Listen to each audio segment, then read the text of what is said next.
Hello. Hello. Hello. Hi. Hello. Hi. How you doing? I'm doing good. Can't Good. complain. Good, good, good, What are we good, doing? good. We've got our first GD04 tournament sponsored by EXP Share Collectibles as well. If you guys need any boxes, they've got a good amount on their site too, and I appreciate them helping out with the prizing today. A lot of people have high hopes for this meta. You've been kind of involved in Eagle Nest events, which they're also running what is it, tomorrow and Friday as well? Yep. Tomorrow will be a proxy-friendly Eagles Nest tournament, also GD04, just like here. And they also have been starting doing MSA tournaments. So if you don't know what that is, it's going to be the web browser. And we just decided to start doing tournaments for people just to have an entry point into playing the Gundam card game. So yeah, it's been really successful. They love doing it. And so, yeah, but none of that.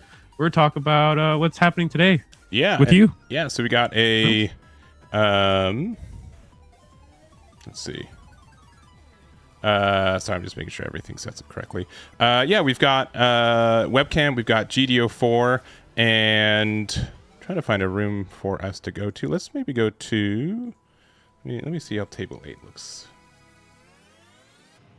What's been your experience with GD04? I know you like to definitely play test ahead of stuff, especially through MSA, and kind of get some early practice in with some of the what could potentially be changing in the meta. I'm personally, my favorite model kit is in the game now, Destiny Gundam. So I definitely want to see if Minerva Squad's able to do some stuff. But other than that, I know there's a lot of other stuff in this set. Yeah. And sorry, I'm just going through it. I think that I like Banshee Norn. It looks like it's a finally like blue white has like a real boss monster, which is pretty nice. That'll be exciting. And making sure let's go to this table. Sorry, I was just trying to find a table for us to go to as well. Let's go over here. Michael versus Sam Wynn. Michael actually an Eagles Nest competitor, or just a player that just loves online scenes. I think they much like Cody, just always playing, always finding a reason to just grind this game in any game they may play. Yeah, you're definitely going to see some good gameplay out of here. Yeah, Michael is our first regional champion. He won the Dallas Card Fest event back in September. So has been playing the game since, which I mean, obviously that was like the first big one. So, but yeah, I know he's been grinding pretty heavily for this game. So that being said, I mean, the other colors, I think the biggest thing here out of this set that people are kind of hoping, people are just kind of hoping that maybe like the blue purple rush Barbados adapts, like kind of get curved by a lot of some of like the counter cards. Mm-hmm. Like I guess most people can consider there's a lot of cards in this set that people are just kind of read. They read kind of like resist from Lorcana, if you guys are familiar with that, where they just kind of reduce the damage they take from effect damage specifically. Yeah. So a lot of just errant ping won't be able to affect them, and those cards are going to probably see a lot of meta. I would imagine these cards see meta play. Yeah, for sure. I think it's a lot of people have high hopes for like this anti-ping stuff. It's there's two kind of issues with this game in my mind, and not like super big issues, but the things that make me a little hesitant. Well, one is this still. One is still what if I just dropped a bunch of units without pilots and I hit all your shields? How are we feeling about that? The other thing is just nothing on turn 2. I mean, we don't have 3 to play our Lifrith yet, so okay. Oh boy. Oh my god. Oh boy. All right. Well, I'm going to be honest. I jumped into a table because the setups look good. This is still terrifying. Okay, we have a turn 3 play. Lifrith drop flat. Okay, Lifrith. All right, we still got all reliable. But that is you were about to mention a new card. We have another level 3 2-drop Lifrith. Yes. Blocker. Yeah. That's going to be exciting for at least the defensive strategy to try to help beat specifically this, at least. Yeah. Gonna let these attacks through is interesting. I guess we're gonna try to let the GM. We're gonna try to block GM here. Ooh, all ranged attack. Okay. Yeah, and so now we're seeing that Michael's playing white red. We do have like 2 kind of options for that. Like the Neo Zeong are the just kind of like the general justice stuff. I mean, you're only down to 3, by the way. Mm-hmm. And it's going to be a, what was it? Another? No. Ooh, Gundam Dynamis, the vanilla 3-2. Okay, so this is looking more like a blue-green, like Kyrios aggro deck then, if that is the case. Oh. Which was pretty popular at the end, I think, of like GD03. Definitely has some choices for it. Looks like we're going to be playing at the Kshatriya with the Merida there. So, okay, this is going to offer for us a lot of, removal. We're going to attack into the gun tank, deal damage to the gym there to get rid of it. We've got the damage, and then I think you probably attack into the into the gun tank, right? It depends if you have a base or not, I would feel. Sure. Because I feel like you'd want to block the... Okay, that's fair. Just going to do your play. Yeah, so on the right, I think it's pretty clear that we are likely running, a little bit more of, an aggressive deck, right? Mm-hmm. Absolutely. And I mean, we kind of shotgunned a lot of our hand early. We might see a world. I wouldn't be surprised if we actually peter out because Show of Resolve helps us get out of that. But that does mean that our Michael's going to be able to get a pretty good turn here to just grow the board and just establish more blockers. Especially like we're going to see definitely the Dynamis is going to get attacked into through the Kshatriya, and then I imagine we're going to just ping the Zaku 2 here. Yeah, and with the Merida, I think like at least from what we've seen, it's a little bit more of a, cyber new type S death, like a red white like ping kind of build. So we'll keep it on that for right now. We do have the base, which is nice. Yeah, the base is gonna be really helpful. That's the clan base. Yeah, it is. Yeah. I'll have that set up real quick. All right, here goes the Kshatriya. Gonna go ahead and ping the Zaku 2. We are attacking into the Dynamis, and it's gonna be tough for green blue here to try to continue pressure as we do drop down another blocker.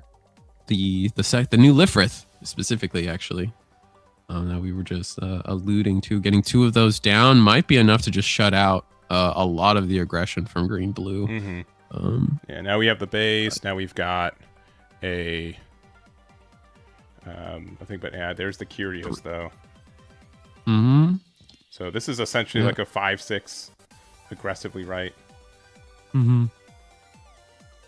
Dynamis with the lock-on pilot, so Link Pair is going to be able to attack and get some stuff done. Yeah. And we could attack into the flat if we want to. Feel like that's the best play. I mean, I guess you could go into... No, you probably just want to get rid of the flat. Let's see. The Zaku has 2 HP, so it's down to 1 now. The right cam might be upside down. Yeah. Yeah, it is. It is, yeah. Let me... Fripped. What if I do this? Ha! There we go. Sorry. Counterattack. Looks like we are going to just end our turn by playing another Zaku 2 and not going on the aggressive with the other Zaku 2. The flats being too good at blocking out this this 3 AP attacker. Although now that we're looking at we're going to be a level 6, I mean, we're going to start seeing some of those more aggressive plays. Like you said, the Norn could come down. No, never mind. We're not.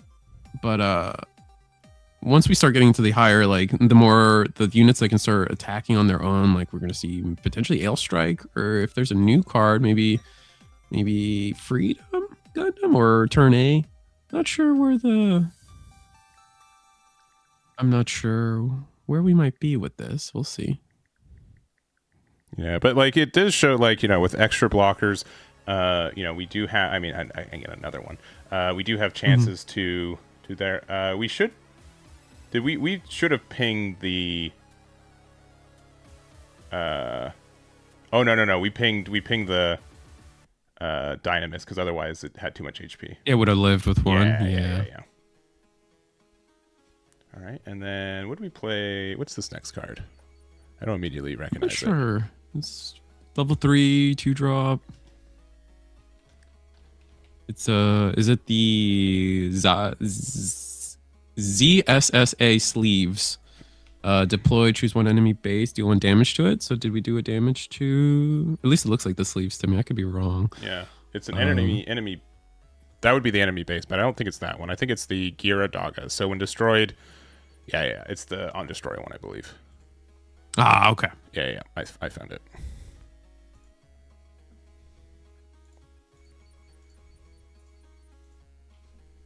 Okay. RX-78 comes in.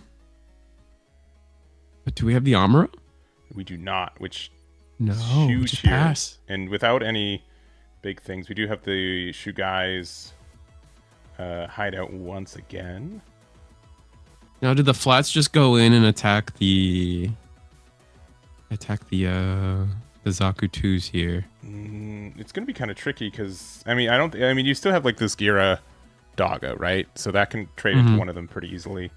I'm kind of surprised we didn't deal the damage to the other Zaku, but maybe we have like the all range attack that can deal 1 damage to everything, right? So yeah, just ping math. yeah. Try to set everything up kind of nicely. And if we have like another Kshatriya, we're fine too. Yeah, I would like to see. Yeah, I would like to see a bigger play. Last turn was pretty, I would say, pretty weak from red white. Oh, there's the all range attack like you were mentioning. Nice, that's good. And importantly, before the RX-78 gets a pilot, actually getting the damage on it. So maybe we could actually get something to know. We're actually, yeah. I mean, we gotta. When you're, I think a big issue that a lot of players have when they're playing against aggro decks is they never really find the time to actually go for game themselves. So they just kind of inevitably, they may be able to stall out or stabilize, but all it takes, you get to this point where all it takes is just one attack to go through and it's over. And we're not going to see another kind of developing the board in a kind of substantial way. So we're going to have to see if our green blue player is also petered out.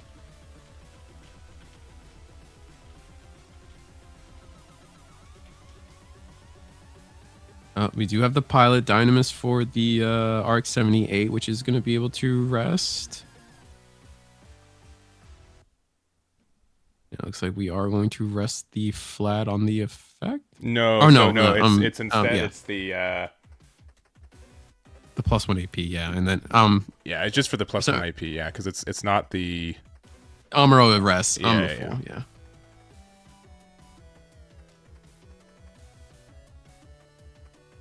So we do block out the GM, but then the gun tank gets played. That's like our third gun tank we've been able to draw into, which is impressive. But unfortunately now this kind of gives us a good target for these red units to attack into with and get some value out on the when destroyed. Yeah, because I think we can double. Let's see, they have 4 HP right now. No, they have 5 because the lock on does give the +2, so it has 1 damage. Because otherwise, like you could like double attack into it. I think you still can and like do the extra damage, but if you could have like double traded and then got rid of the gun tank, that would have been obviously a little bit stronger. Let's see what their plan is. They have a link pair. They can kind of do something similar. All right. Oh no, going for shields. Okay, so maybe we have a pretty strong defensive play coming up in mind. Ooh, giving our opponent a pilot, but that is the only card in their hand is going to be that lock on. Kshatriya is huge. And Kshatriya with the Marita. Okay. On offense, the Gundam is only a 4 AP because we have the lock on instead. So we're going to be at 1 HP here. Gets rid of it. That's pretty big. And clears the board. Yeah. So if they need to get rid of, with the base up 2, they're going to have like a double link. And I'm going to guess they have like 2 cards in hand right now. Not a lot. Yeah, they just got the base, so they're going to be able to keep that 2 cards in hand. We know the other one's a lock on.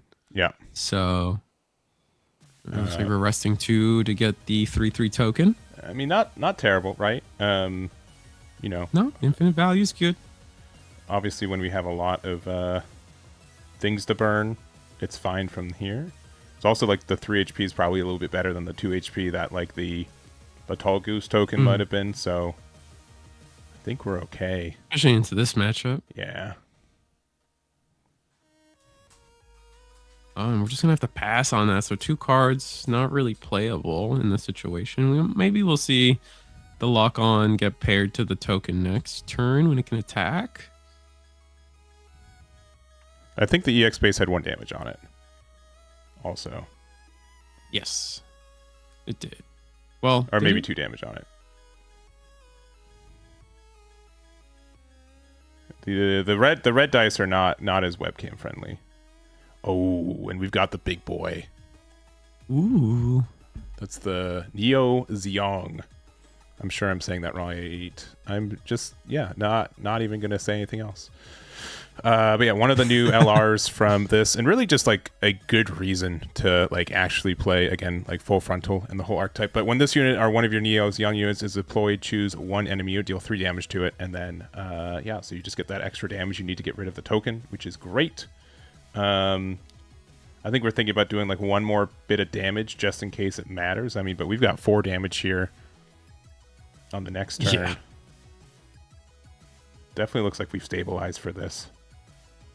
Yeah, I don't see how the rush deck is going to be able to pull this through now, unfortunately. Yeah. Still only, I believe, 3 cards in hand now. Yeah, I think it's, yeah, it should be 3 because we are at 2 after the base. We know, again, one of them is what, the lock-on pilot? Yeah. Mm-hmm. Yeah, I think that's curtains. How often do you think the Neo Zeong's during Link ability comes up, turning all your units into a Neo Zeon? I think honestly in this deck it's like minimal. My only thing is that like I think this card is really neat. It is like a little expensive. It does have the coveted 6/7 stat line as well, but the fact that like it's a 1 turn later G-Quux with like a little bit more ping damage but less suppression. So I don't know. Like obviously again, like you can full frontal and then you can deal 6 damage off of playing 2 3s, right? But but yeah, I don't know. I haven't tested enough to know if like that extra turn where you can't play a G-Quux is like better or worse. Oh, I see. That makes sense. Just like the repeatability, it sounds so interesting to me. Turning every Lifrith and blocker you play into 3 damage onto the board.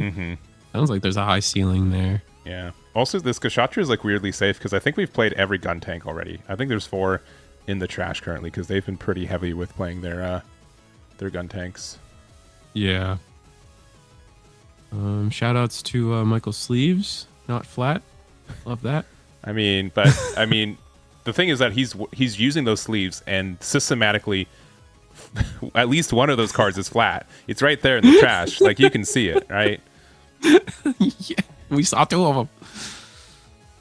Oh, it's so funny. I love that. Yeah. And Nicholas is really thinking here. I just don't know, at this point, like what's the, maybe we have a link. We're trying to think. And we're thinking if we need to do the link to, okay, we do have the link. Dynamis. Yeah, Dynamis. Okay. And I guess we're thinking, all right, what's the better play? To attack into, I mean, we can attack into one of the Gira Zulus, right? And that would let us live and prevent them from winning next turn systematically. Or we could also attack into the base and then, yeah. I understand like quite a decision. I mean, we're at the point where, yeah. Like you just have to decide if you think you're going to survive or like where because this isn't a breach. There's a base up. Yeah. Okay. We're not dead if we have a base in life, right? Oh no, we are going to attack one of the Gearzulus and just make it so we don't lose. Yeah. So we lose to a link. Yeah. But. And also, so it takes 2 damage, takes a 3rd damage, and then it heals 2 off of so just one net damage. So it's just at 5 HP right now. So 1 card left. I think we're gonna pass on that since we weren't able to play that card before. This card now being an unknown card to the situation. 4 cards in hand for Michael. Probably. I mean.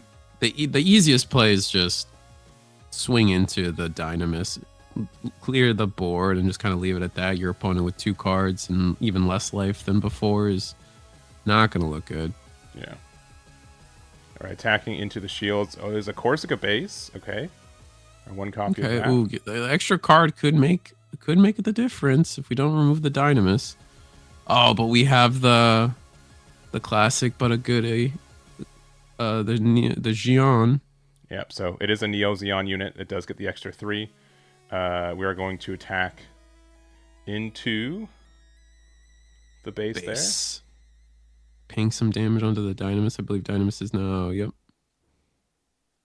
All right, there's the Gundam, and then there's the Neo Xion. So, all right. And we had another link in hand. Oh, I mean, okay, but like link. the extra link, sure, but yeah, what a finisher. Yeah, at that point, like, right, it's kind of understood that, you know, why you would feel, you know, confident with not attacking them, giving them more resources, right? There are chances that, like, right, yeah, double.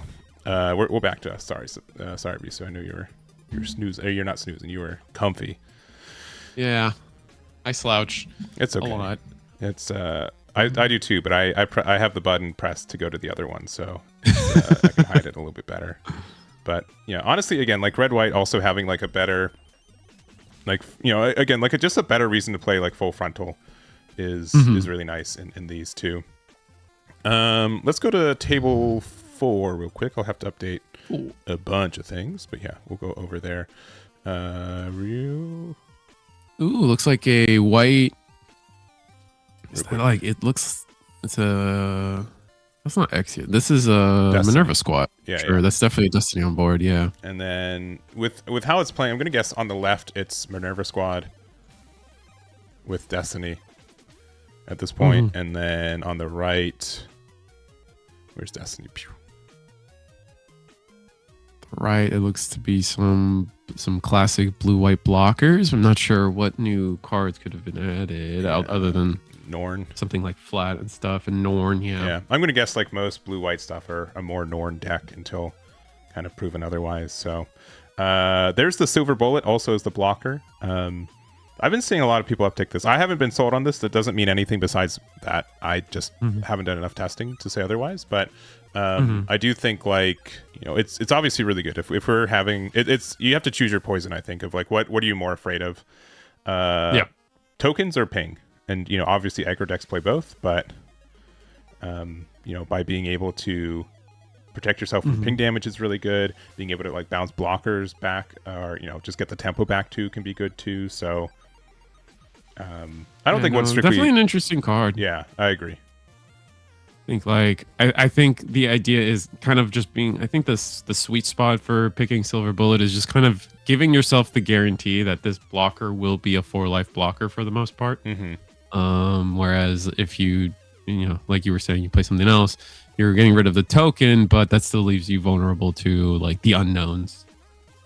So just kind of having a guaranteed body to do what you want with it is probably, you know, puts you in a good spot. Looks like we're just going through the trash, trying to see what our options are, what has been played, what can't be played in the future. And arrest. Ooh, there's the Norn. Rest in 5, and we have the pilot.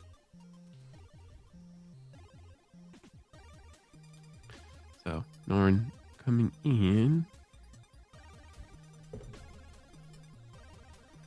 During link, activating main, exile 3 blue cards from your trash. Set this unit as active. And then on attack, all enemies get -1 AP. So depending on how many blue cards we got going, we go here's one going to the exile. One of the first Bandai card games to actually introduce exile, I think. Yeah, for Bandai stuff. Yeah, agreed. Dragon Ball. I know Masters Fusion World essentially has it. But Fusion World doesn't. Yeah, Fusion World does not. Yeah. Also, I guess Union.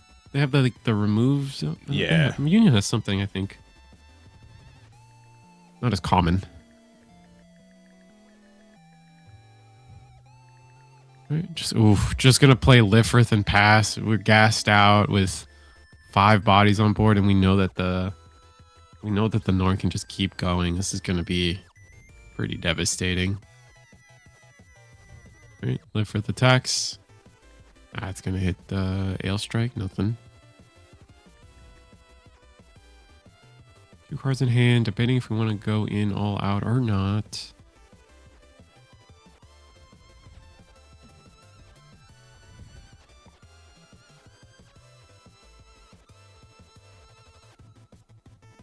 All right, and RX. Yeah, this is a good spot, right? I mean, we got the full 6.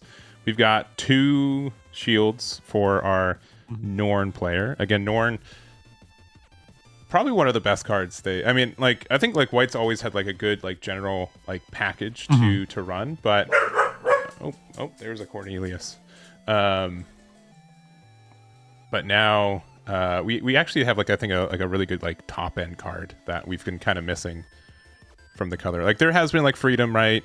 That's been fine. Yeah. Like Justice Gundam's been fine, but they've all just been kind of like support cards, right? Nothing to really like actively build your deck around.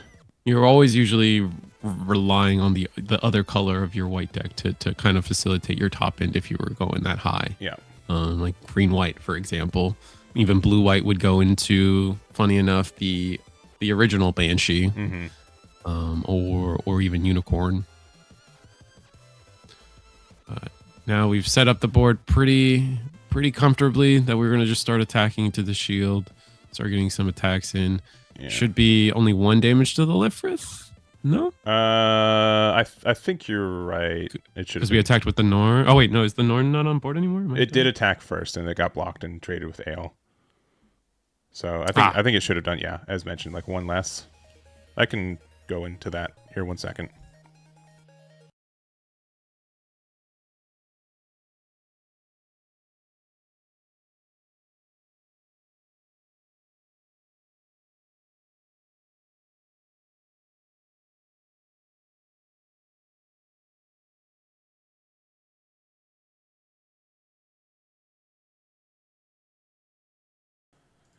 Yeah.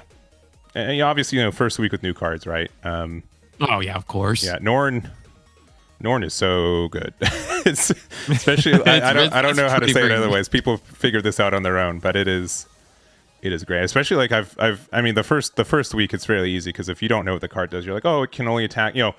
I've had so many people think like, oh, you can attack with it and it can restand, but it can't attack for the turn. It's just it can't attack players. So if you're playing against aggro and they go like super wide, like it can just clear the board by itself. Oh, that's kind of gross. And every attack just kind of makes it safer and safer to do so. Ew. Yeah. All right. We'll see that. We'll see that we're just gonna play it slow, make it sure that we're not gonna give our Destiny player too many resources to actually play their turns out. We're gonna see a Sword Strike. Yeah. Sword Strike. And Sword Impulse, excuse me. And we're going to get that from the drop after our, Star Deck Impulse destroyed effect, and then we're going to play it for 2 and then pay another 2 to be able to get out the other Sword Impulse, which lets you get rid of a card, level 4 or lower, level 3 or lower? Should be able to get rid of, the healthy Lifrith. So, honestly, I think the best that we can do, but no cards in hand, I believe, 1 shield. I mean, there's only 2 attacks, right? Because one of the I'll have to try to remember the names. It's the Blues Award. That's like what my mind wants to say.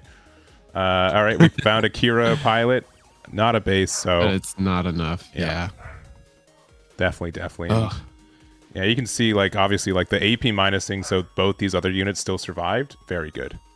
Very, very, very so good. So gross. Yeah, that was really well played out. Such a good that definitely a good card. But how did everyone's pre-releases go? Like, how easy has it been for everyone to get their product? I feel like it's been not so bad. I think Gundam's finally kind of crest the peak of dealing with low stock. Maybe it's not super perfect. I think boxes are still over MSRP on some degree. Probably see a little bit more boxes closer to that MSRP of 120 is our MSRP. So I think Gundam's in a good spot now, product wise. I'm kind of happy. Maybe I'm wrong. No, I think you're right. I think product wise, it's in a good spot. And again, I'm going to be after like two sets in a row where it's been like, oh, I think the meta is going to be different, and it kind of hasn't been.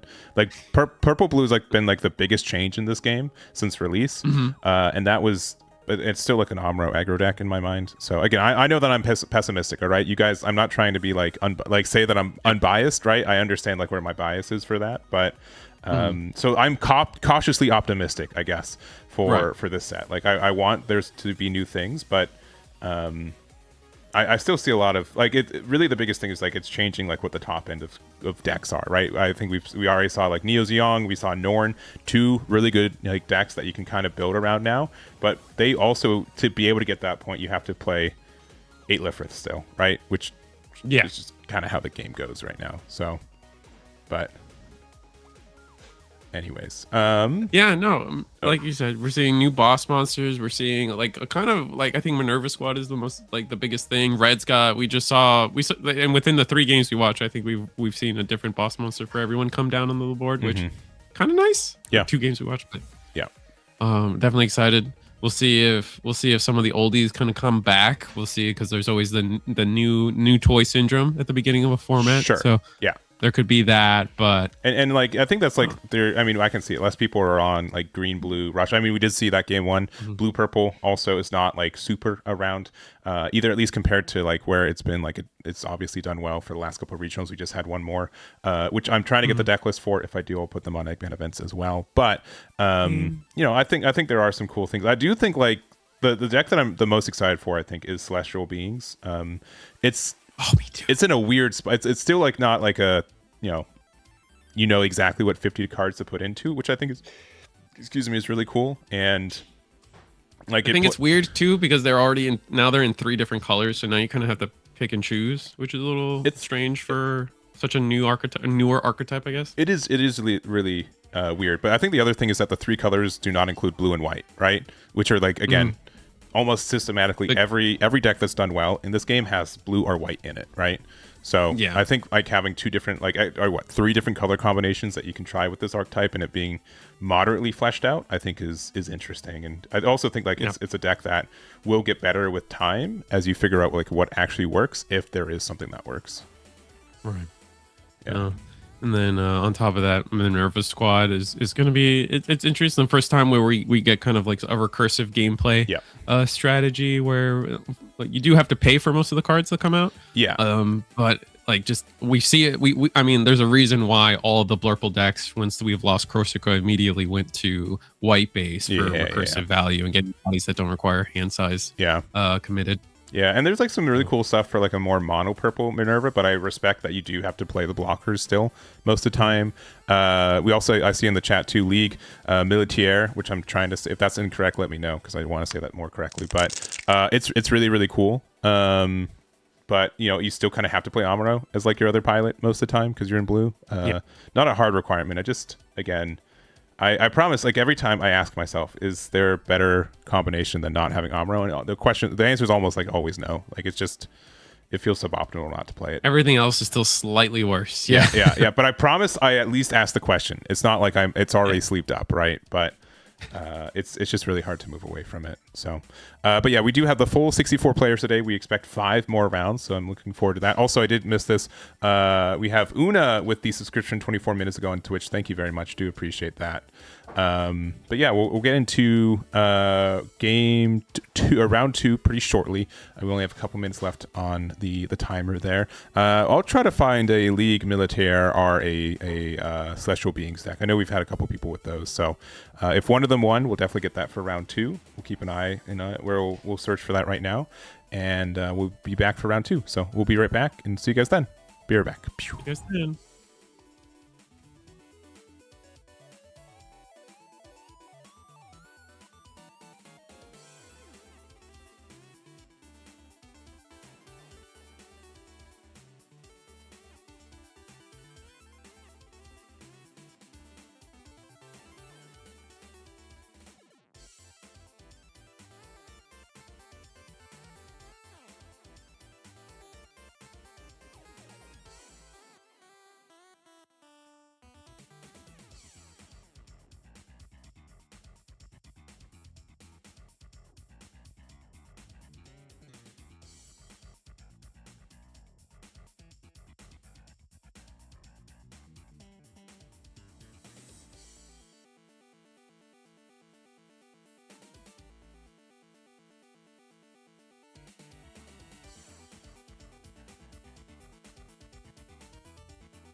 Hello.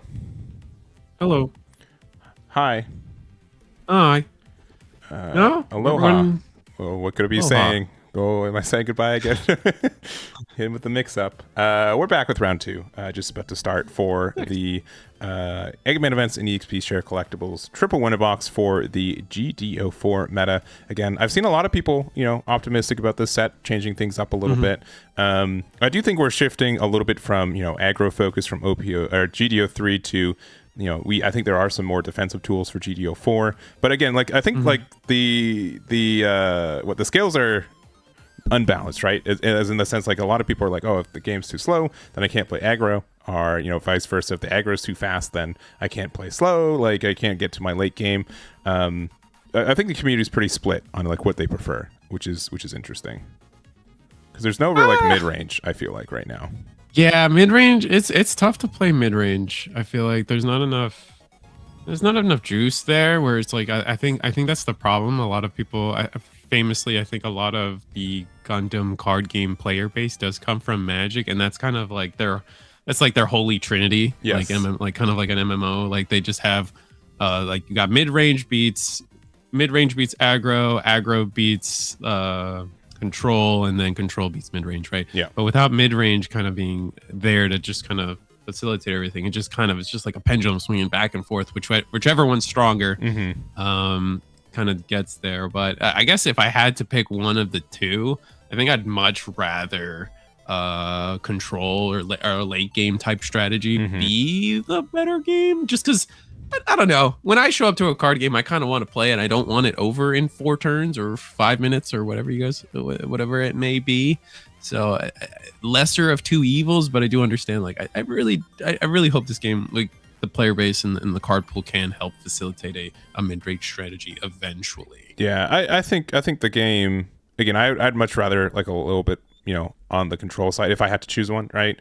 Because aggro on aggro, I think actually ends up being really interesting because someone ends up having to be the control player of the two in the mirror. So there is this kind of attrition back and forth. But I do feel like you're playing a lot of the same cards. So I think that can open up some diversity for it, because I think I think like if there's a best aggro deck, it's only going to be like one deck that's really viable. But if there's the like best control deck doesn't necessarily mean there's only one. I feel like it can still open it for a little bit more for it. But I don't know. I do not envy the people tasked with balancing this game design. Yeah, because it is. I feel like the line is extra thin for this game compared to other games that we both play. That on what can facilitate a good format or not. Yeah, and I think it's still open. I think it's just gonna take a little bit of maybe. I mean, maybe if it does get too bad, I do feel like I do have faith that they will step in if they have to. Sure. Right? Yeah. I think the big thing, I think famously, like the ban list for a lot of players kind of felt empty. Like only one card. What do you mean? There's more problems than that. Mm-hmm. But I do like the idea of being reserved just before an impactful set comes out. And for like we've seen, GD04 is very impactful. So not trying to shake up the boat too much before something like this. And if things are still like if the scales are too egregious, then making a move now that GD04 is out, I think is a great move. Yeah. So okay. Well, I think we're good to go. We're going to go to table 2. It's going to be I know kind of what the matchup is, but we'll find it out together. And yeah, let's just jump on into it. All right. On the left, we've got Jonathan S, and on the right we've got Gary S. Not related, different S's. That's good. And we kind of have a bit of the the minimal size webcam setup and the the maximum size, I would say. Yeah, it is kind of funny. And speaking of which, spoke of Magic, and here's a player with the Magic the Gathering playmat. So not off base as usual. Players happy with their hands now. Gonna go ahead and set up our shields, and let's see what we're going with now. Yeah, it looks like we played out the Healthy Curiosity for the cycle, and then it looks like we're gonna be playing the League Militaire. Kind of archetype on the left, which is really cool. I know a lot of people have been trying to make this work. As like it's like the parts deck. Also, I don't know if that's what people would prefer. Gary's only played Lifrith, so literally there's like a dozen things the deck could be. But oh, great! And second Lifrith. Yeah. All right.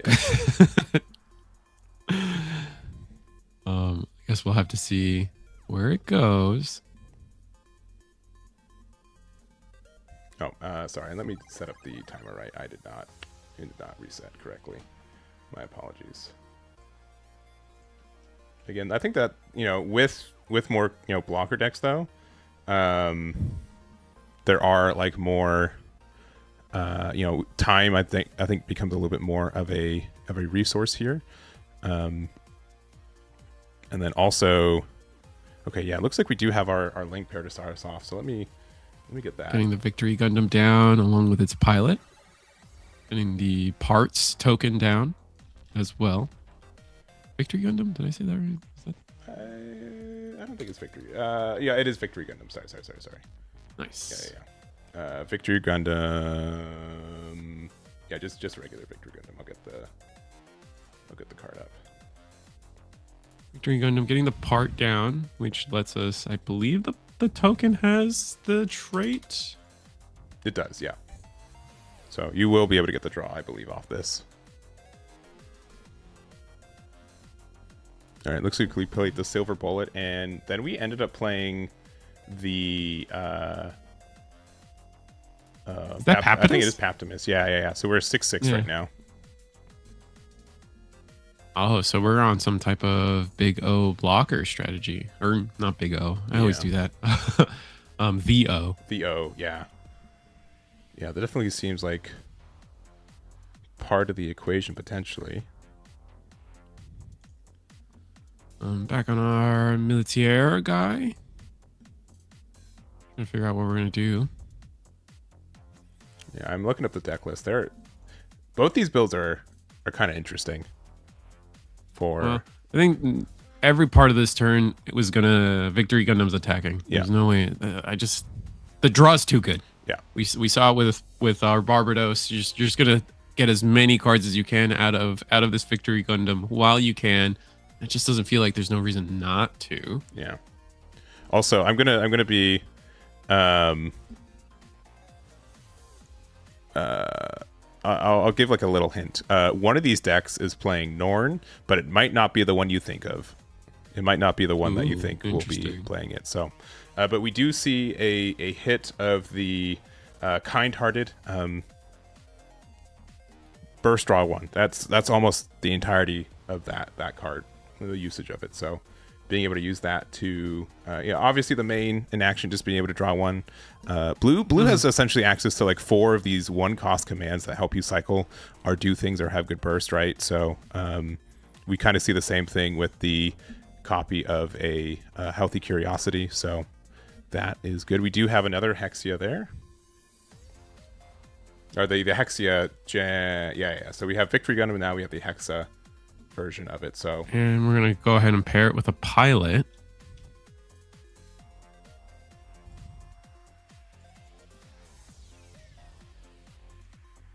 Which pilot is that? Well, that is it's Riddy. So, spoiler. This is the deck that has Nord in it. There you go. Hate to say it, but there it is.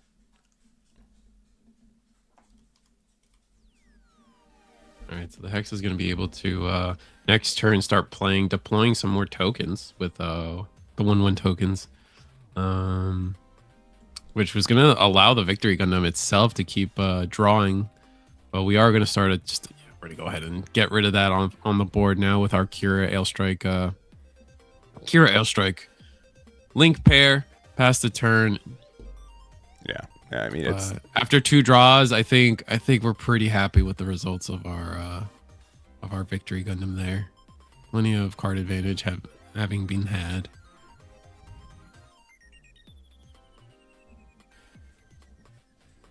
All right, so this is, what's really interesting is this is a blue-white mirror. We've confirmed this at this point, but obviously both decks are playing pretty different packages, right? We've got the parts package, right? That's getting a little bit more aggressive earlier, and the parts being able to like kind of represent like these 1 extra damages is really, really nice. Mm-hmm. And then I mean, even just like the little things of like facilitating that draw from Victory Gundam and just having more ways to do that. I think that's something like some decks do suffer from, is like they need board presence, but they don't have great ways of creating that without completely devastating hand size. Yeah.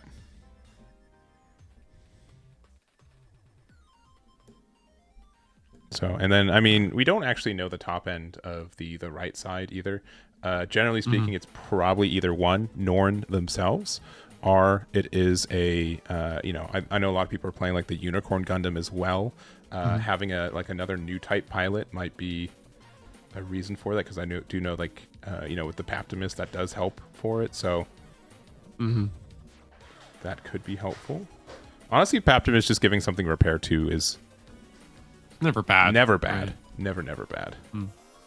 We'll see. Yeah, because that is curious, because you would see with the Paptimus, I feel like you would want a little bit more repair in the deck. So you could, act as like O being obviously one of the better boss monsters for if you're going to run Paptimus in the first place. But no, we're just seeing just kind of a pure blocker strategy so far. Yeah. And yeah, to your point, like this is a blue-white mirror, but we haven't really seen a single card across them be shared so far on the table. I'm sure there's going to be some flats or Lifriths, maybe overflowing affection as well, but okay, now we're going to see Zolot. we're going to see how the floor Yeah. The regular Victory Gundam 2. So if you have another friendly League Militaire in play, you get to make a parts. So we got 2 of those, and currently we do have that. Also with the Hexa, when we attack, we make a parts as well, as long as we're paired, which we are. So I mean, we're currently a 5/6, so we could so here's like the weird issue. Like we can pressure, but like the Silver Bullet on the other side is a 6/6, so we can't actually get rid of it. That's tough. So, are we? Yeah, and just saying, yeah, your blockers are too big for me.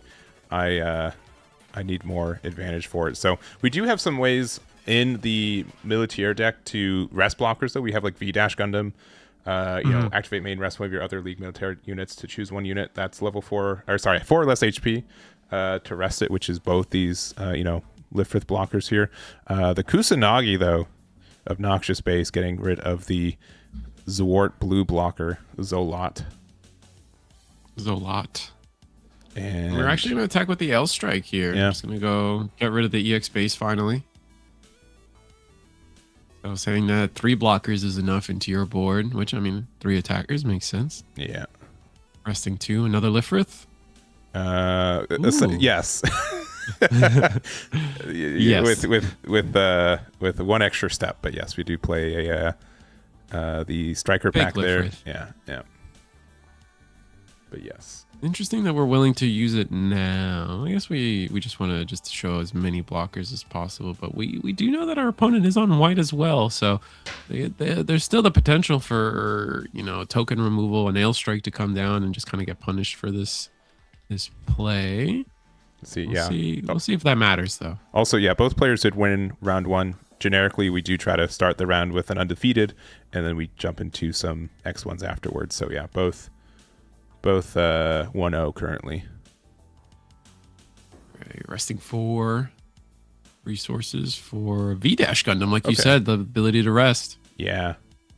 But we do Resting need... I think we have to be paired for the effect. But it is helpful against blockers for sure, because we also have that breach. So it is a nice card to at least see. Oh. And we're going to play a base. Get another parts to 1, 2, 3, 4, 5, 6. Okay, I was about to say. Okay. Also, it is just activate main. It does not need a pilot. So we could rest the parts here. And then with it, we can rest the blocker and attack into it. 1, 2, 3, 4, 5. Yeah, we do have exactly 6 right now. So it rests something with 4 or less HP.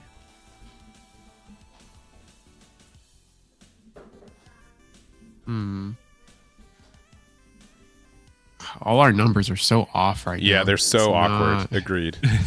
They're not. None of these attacks are great. They're not super fun.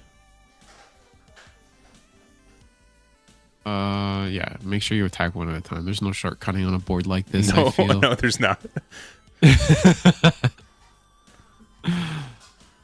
And I think we're thinking about attacking into strictly, the ale. So, Ale strike. Yeah. Make another parts. Woo! So many feet.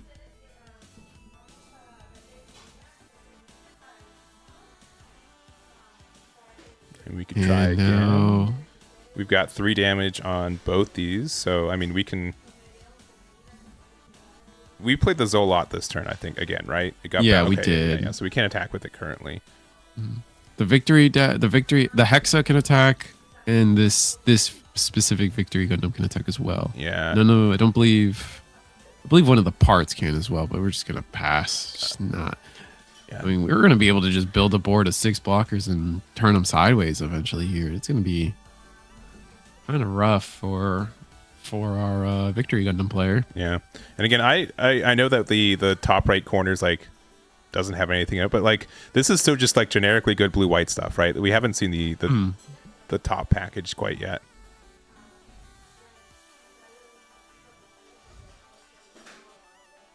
Is that Akira underneath the L strike? It is. Yes, I believe it is. It's another alt art. God dang it! I think it is an alt art. Yeah, I'm fairly sure it's Akira. I mean, I can look through their deck real quick. We it is block definitely with Kira. this wart. Yeah.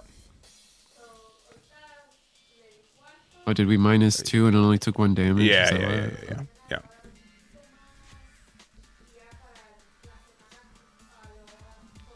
But this is like a really like the parts are really interesting though, especially because we do have potential to give it like the plus AP off of a couple things that can exist in this deck, right? It's not ping damage, but you can attack into it later. It can attack players, which would be kind of scary if you could. But yeah, it does offer some potential for really good removal numbers. Yeah, no, for sure. Especially if you're playing, like, it's just free value, right? Like Yeah. it's kind of hard. Like, I mean, the Victory Gundam itself, when you just kind of go piece by piece, the Victory Gundam itself, it's only a level 3 for 2 cost, 3-2, which is not bad numbers. Doesn't hit over Lifrith, which I think becomes relevant, but like with that, it does replace itself with the parts, and so now you get multiple attacks or multiple bodies, and keeping your board full, which does seem to be the goal of the deck. So I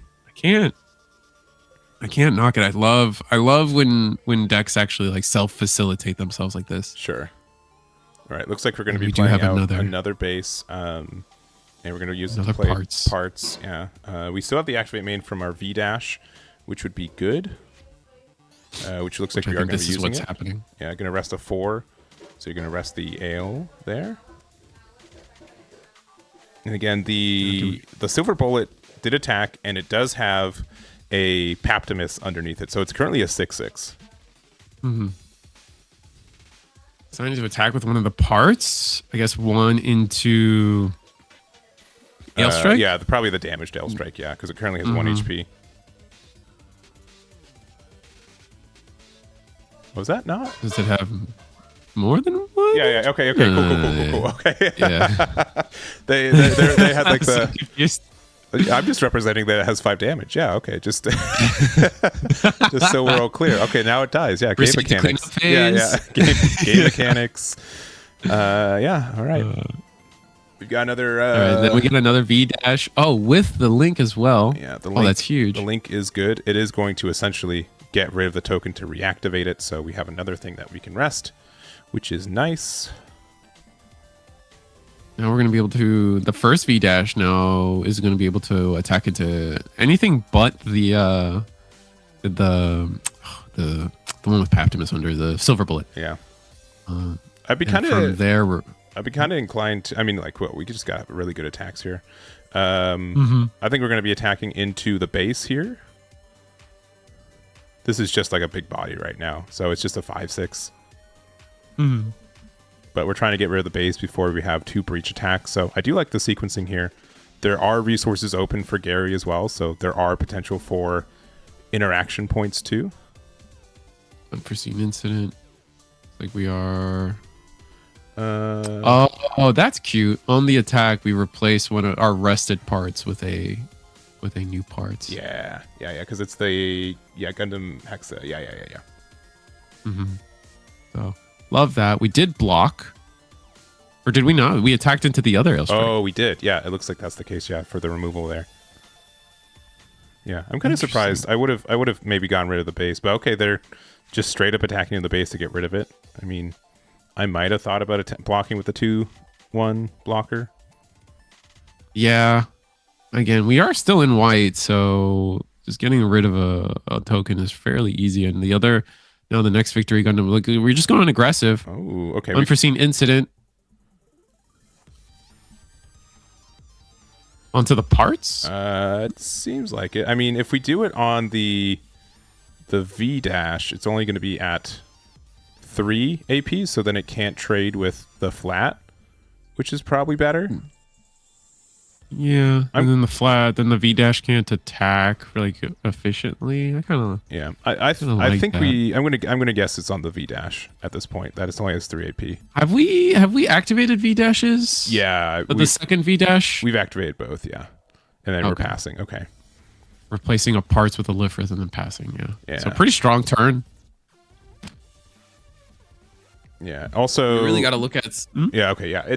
The V dash does pair with Uso, so it would have been able to. Or sorry, I think it's Uso. I think I have to hold the oo sound with the umlaut on top there.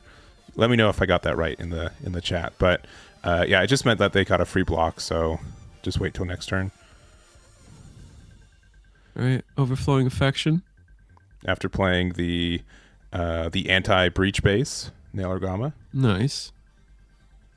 Which definitely, obviously relevant here with 2 breachers. I feel like we could have min-maxed that last turn, like you said. Yeah. Attacked Victory into the base and then start getting some breaches in. That would have been. That would have put us in a pretty comfortable spot Dang, this turn. But it's a short U. Dang it. I doubled down. So it's Uso. so Uso. Probably. I'm going to say that's closer. yeah. Won't say it's correct. Oh, makes the I don't know. so Break Diaz like comes down. Russo. Nail Strike comes down. Gotcha. Yeah, I mean, I don't think we've played a unit that doesn't have blocker yet, so that's fun. Speaking of Nail Strike, starter deck tournaments have been happening over the past couple of weeks, and it's nice to see a product refresh of all of those. Yeah, I know. It's very clear that the first 4-star decks have legacy so compatible fundamental. cards. Yeah. Yeah. I will say the Seed Strike and the RX-78 starter decks were the ones that sold out first. Yeah. Regardless. All right. So I don't think that was Russo. I think it was the other military pilot. I think that was the Marbit. So all of your league military units get token units get AP +1. So this is currently I think at 2. That's gonna be nice. And we got the double rests with the hexas as well. Now again, with the Nail Argama, they're not going to be able to breach damage, which is kind of unfortunate. Gonna replace the parts one more time. Yeah, and that's with the when attacking of the hexa effect. Oh, they let I it. wonder if it would have been better. I'm surprised they let that go. Yeah, because now the Victory Gundams are gonna be. Yeah, they're going to be able to start breaching, I just attack right? with them here. Yeah, now you're like kind of okay about it. Because otherwise, like I like that 2/3 blocker, I think, or 2/1 blocker now, the token, I think it could have done a lot. Because now this is currently at 5 AP. I mean, there's a 6/6 blocker on the other side. But yeah, I'm really surprised we let that base go like that. I agree. Yeah, especially because I think they only had 2 HP left, so we could have traded with the token for sure.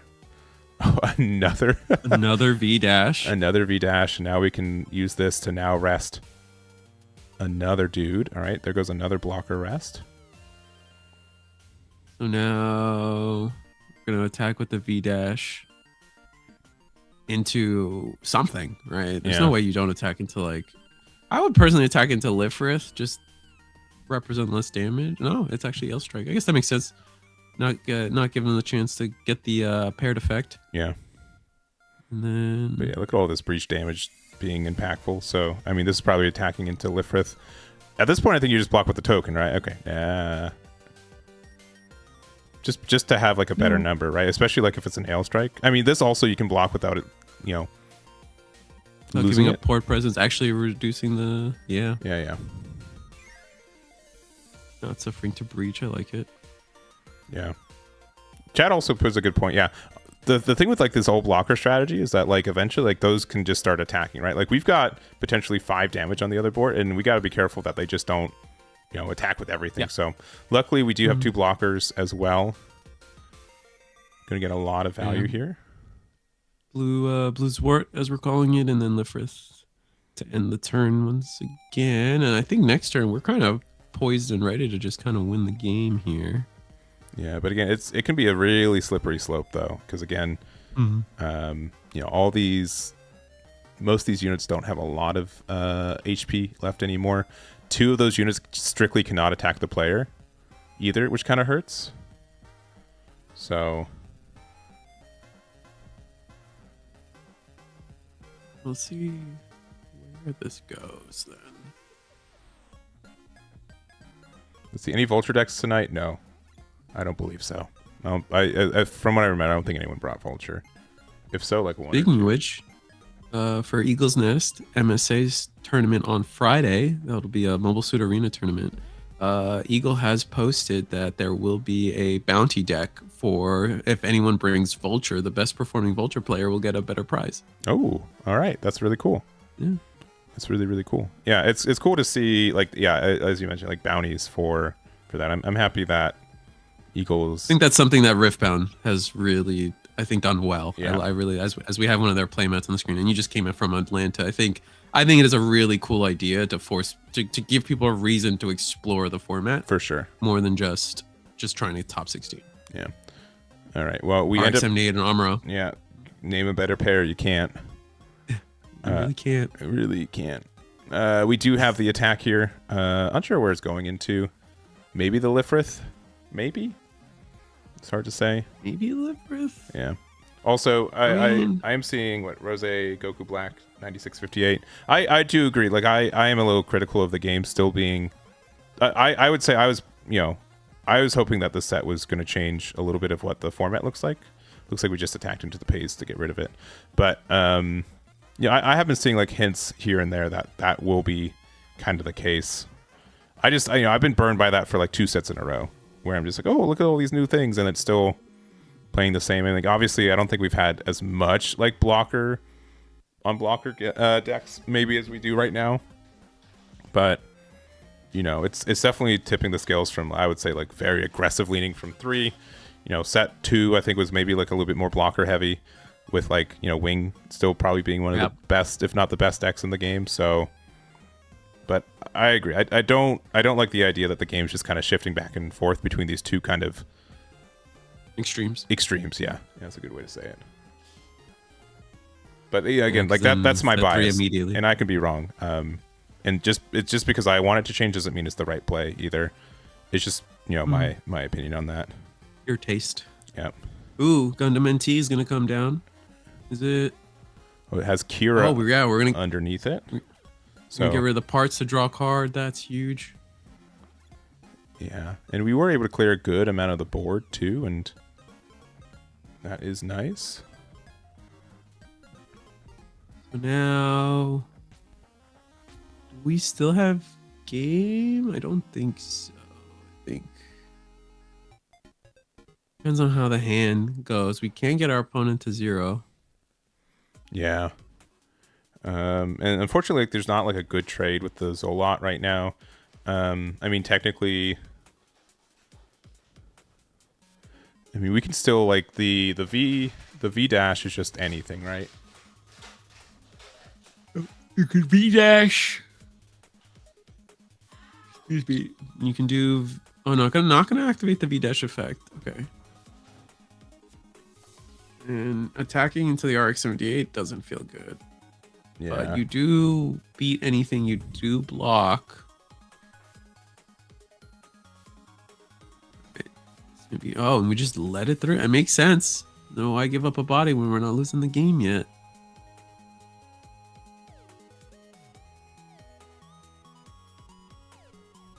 They're resting 2. We still got we still have a healthy hand size, so looks like we might pass here.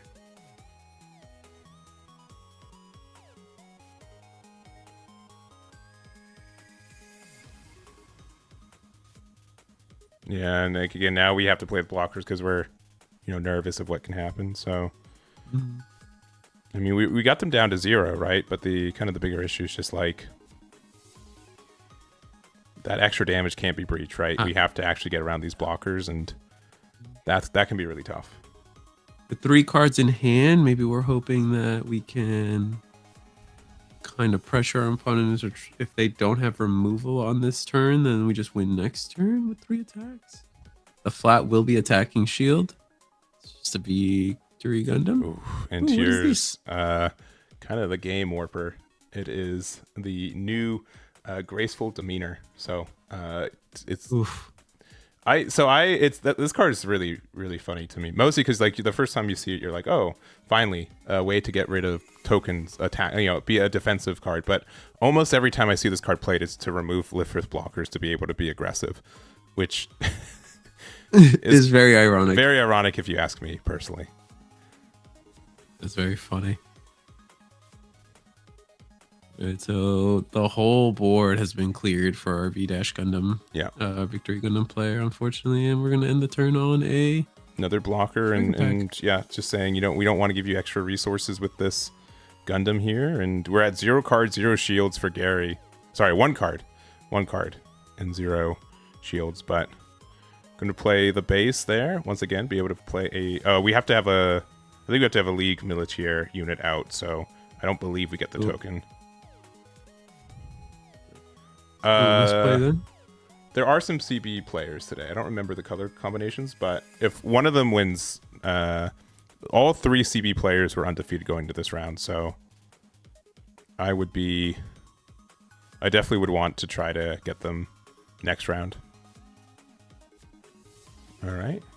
All right, playing 2 Lifriths and another Victory Gundam. Yeah, and there's a chance that Victory Gundam's the card we drew off of life. Because otherwise, yeah, we'd want to sequence it, so we would have gone the parts token. Again, parts tokens can't attack for game, so it's not like a huge thing, but yeah, thinking about attacking, yeah, we're going to start with the, again, 6 AP due to the Gundam being paired. We're just going to get the block there. It gets 2 damage, but you will be able to heal it up. Going for the next 6. Attacking with the big blocker, kind of scary. All right, block there, just because you do know it's going to get removed. We just have the link pair. Yeah.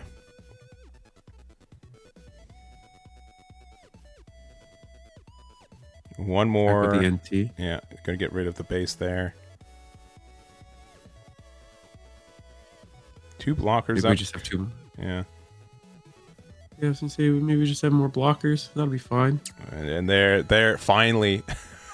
I've been waiting all game to fill in this. It is a Unicorn Awakened deck. Oh. Yeah. We got it. Yeah.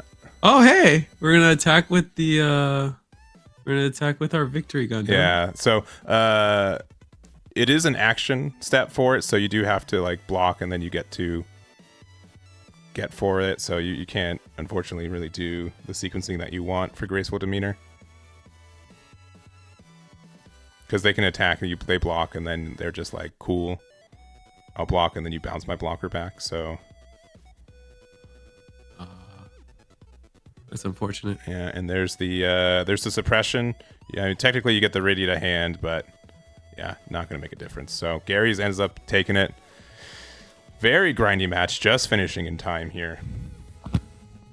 Just as Must have drawn it off the must have drawn it at the start of turn, because if we had that at the end of turn. Yeah, because you could also use like been the able to do action that. step for it too, right? At the end of turn. Mhm. So Yeah. yeah.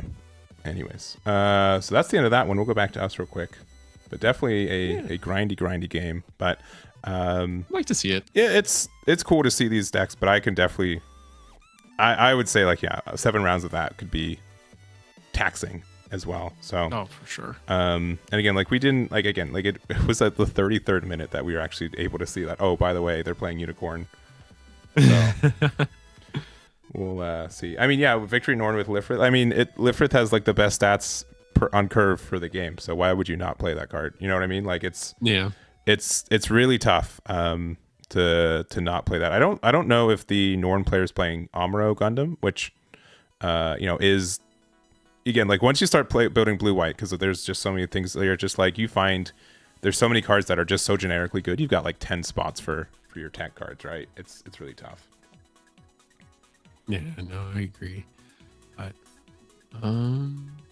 Yeah. I don't know. I enjoyed being able to see 2 different distinct, pretty much distinct blue decks go at it. Yeah. Yeah, there's always going to be like, well, obviously there's going to be staples in every color, and you're gonna have to play it. But there was a clear, defined, different strategy for both decks. So For sure.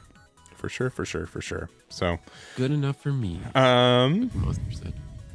give me we're gonna take a quick break going to round 3. We're gonna see if any of the Celestial Being players ended up going undefeated. So 3 of them were 1-0 of the 3 who entered with the archetype. So we'll see which ones are left, and we'll get back to you guys. So see you guys in round 3. Be right back.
All right, we've got round number 3 for you guys for the Eggman events and EXP Share Collectibles triple winner box for the GD04 meta. And, obviously a lot of new potentials for a lot of decks right now. We've seen, honestly, a lot of new ones. And this was going to be essentially a new kind of archetype for both these, essentially. Yeah, no, I'm excited to see how this matchup plays out. Cody, definitely a player, a long-time veteran player of this game, and other games card too. Games, yeah, so. and other non-Bandai card games. Just a lot of card games, really. Just a lot of enjoys his cardboard. Yeah. Also, if you guys are hanging out, I do appreciate this. We're hitting over 300 pretty consistently between Twitch and YouTube, so I appreciate you guys being here, and I'm happy a lot of people are looking forward to seeing what this meta looks like. Because I will say, I've been self-admittedly like pessimistic, but the last two metas, like at least compared to the last two sets, it does feel like there's more kind of decks to play with right now. More to explore. Right? There's just more excitement. I felt like I think more players are excited for this set. Definitely more than Steel Requiem. I think the viewership has been high. A lot of excitement is high. More people are playing. More people are buying the set, and the set's also more available. So you're just seeing more of those cards. Like definitely at a local basis, like the lifeblood's alive again, I'd say. We're going to see Cody play a Lifrith, and our player on the left, Geo, playing very clearly the red-green Celestial Being Kyrios deck. Yeah. Which is kind of cool. Yeah, like the new LR Kyrios. Just naturally having First Strike is kind of insane, right? Right. There's not many cards in this game that do that. Is that the first card to just have First Strike? Yeah, by itself. Base, like, period? Yeah. Or at least this is the first set where it's the case, so. Because I think something else inherently got it this set. I can't remember, but like, the First Strike from Banshee is conditional. Because everyone's looking at like the turn A stuff on like what you can get from it. But yeah, Death Scythe as well. Yeah. Is conditional. But we're gonna block her up on Cody's side. Gonna get a striker pack down. Going for the Sword Strike, which is actually kind of unique. Now you don't often. I feel like most people do leverage the launcher strike instead, but then also playing the flat to go with it. Yeah, it is the only one. Okay. I felt like there. I remember searching, and I couldn't remember if there was a second one. But yeah, that is. I 100% believe chat over myself on those numbers. But looks like we end up playing the Gundam XCS. So if there are 2 or more units in play, choose one enemy unit that's level 2 or lower, deal 2 damage to it. So unfortunately, it's great to remove kind of that. Punished. Yeah, punished for choosing that one. Fortunate, but say la vie. That might be a matchup knowledge. I feel like that's not a mistake you make again out of Cody, knowing that if you're going to be playing against Celestial Being, they have access to so such an easy card to hit that Sword Strike. Yeah, I mean, but like, and this is obviously not the most popular matchup, right? So, and I think we knew that they were playing red, but we didn't know they had Exia with the card, right? Yeah, I think it's fair. All right, we're gonna play out another new card here. It's for the green side. It is the GN armor type D. Yes, Trans Am. I don't know if you have to whisper that part. Trans Am. But no, you have to shout it. Because it's like in parentheses. Saiyan? Okay. I couldn't. Yeah. I mean, listen, I don't know. No, that's what I'm telling you. Okay. All right. Cool. I know you know Dragon Ball, so we're just gonna. It's like Kaioken even. Gotcha. So it's GN armor type D. Trans Am. Is that better? Was that better? That was good. Wow. I was trying to cover my ears because I didn't want to deal with it, but you masterful. That was great. Yeah. The idea is just you yell, but you move the mic farther away so it sounds louder without actually being louder. Oh, wow. Pro tip. Yeah, I learned. Pro tip. Anyways, it's got breach, so that's pretty good. And an Undestrife effect. So like it's kind of just a good card, especially to fill out a lot of the. Again, I often mention that like a lot of these archetypal decks kind of suffer from the fact that like they need to find their archetype and constantly be playing cards of their archetype, and if they're not doing that, they kind of just lose, right? But between what we just saw with the Victory Gundam, every card kind of facilitating its effects. Here, the Celestial Being like I lose a card, but I'm gonna gain a card back, which kind of self satisfies the requirement of trying to keep playing, so keep having cards on on the board, and also like giving green and the other colors more ways to like get cards in hand and play advantage, so we don't see a world where blue and white are just kind of the most important colors. Yeah. And real quick, we did end up playing the overwhelming pressure. It's a new card, level 5, 3 cost. Main R action. Choose one enemy unit that's level 6 or lower. You get to deal 4 whole damage to it. So, being able to get rid of the Trans Am, going to be able to get the on destroy effect though to get the LR Curios from the starter deck. 8, I think it's 8. I'm pretty sure it's 8. But that was also an action timing as well on the defense. So that's also, if it was like, why would we block if they've got breach? But the reasons is we need that extra 2 damage. Mm-hmm.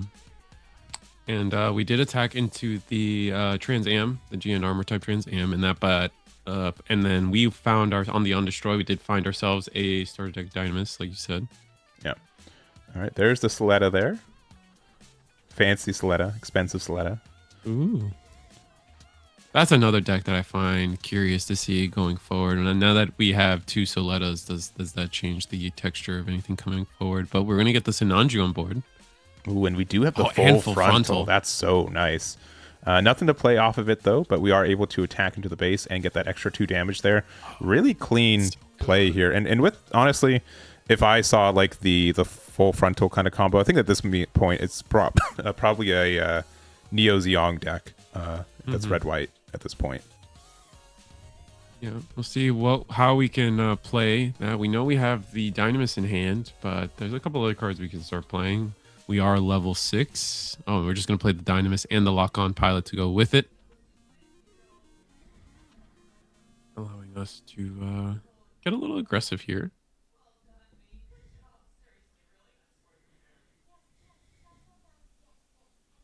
All right, we're going to attack in with the Dynamis here. It's currently a 5/6. We can attack into the flat if we want to, for the easier clear. We also could just be attacking into.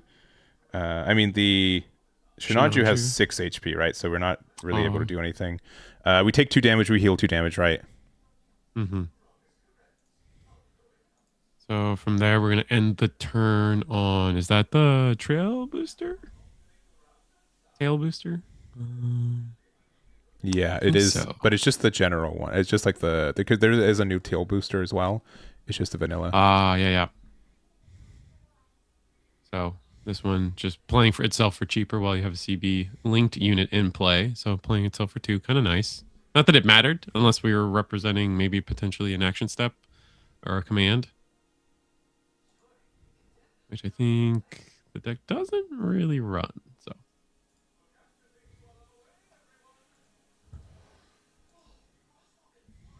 see how this goes. Still waiting on the top end from Celestial being here, but Cody definitely already getting the Sinanju down. Gonna be kind of nice.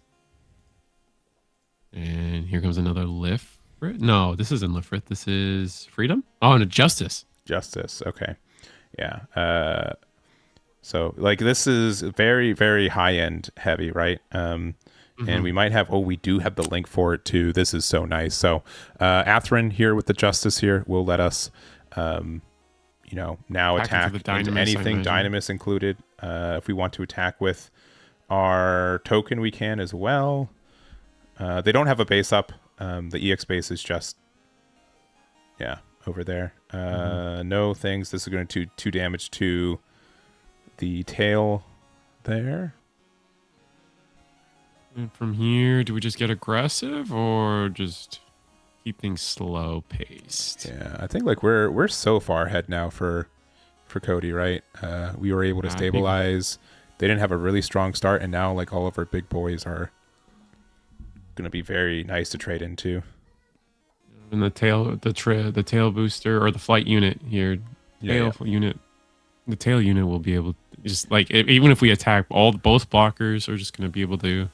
I mean the Lifrit is 4/6 right now with 2 damage on it, so 3/6. Gundam Exia. Yeah. 3/6. All right, we are going to be able to get rid of the token though by playing out the Exia though, which is nice. And I feel like Oh, I was just going to say it. Well, the other card is named Gundam Curious Tail Unit Flight Mode. So there's a lot of text on that. Like the the parentheses is longer than the real name. Yeah. So Gundam Exia comes down. We still have, I believe, 6 resources to go. No, no, we have 5 resources to go. Resting 1 for, ooh, that's going to be the Trinity warship, part of CB. Main effect, once per turn, rest 1 friendly CB unit, choose 1 enemy unit that is level 5 or lower, deal 1 damage to it. So we could try to clear the Lifrith if we want. Justice is too high level, and I think Sinanju is exactly 5, or is that 6? It's also 6, yeah. So the only thing that we could hit with it would be the Lifrith, which, I mean, it's like better than attacking into. I mean, if you have like literally nothing better to do, right? Because you are going to lose something due to the Sinanju deal 2 damage next turn, anyways. That could be the reason, but yeah, I wouldn't hate it. Be able to, rest 1, rest your Exio you just played, attack with the flight unit into the Lifrith, and then would that clear Lifrith? No, it wouldn't. No, it would, because the trail is 3. Yeah.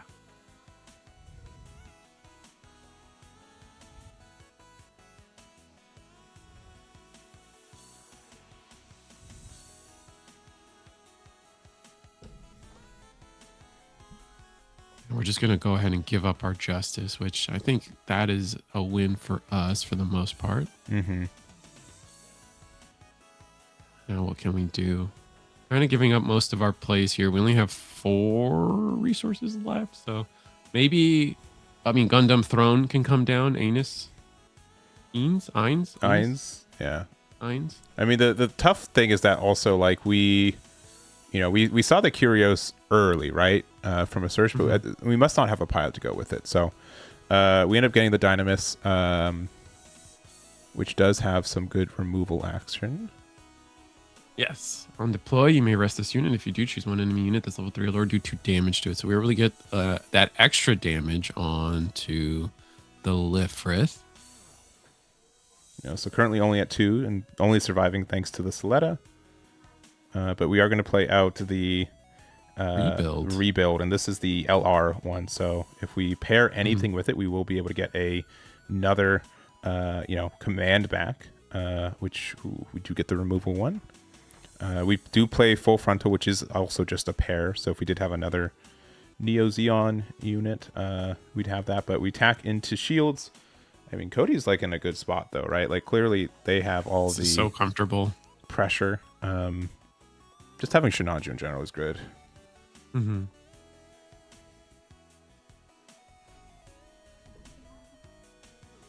Oh, and then we're going to striker pack and get the launcher strike this time.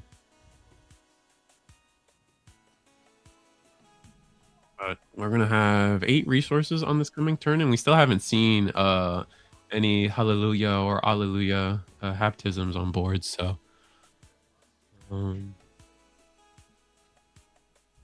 potentially going to come down now. We'll have to see. Maybe a base may help things feel way comfy. Yeah, we do get rid of the Lifrith there just by attacking into it.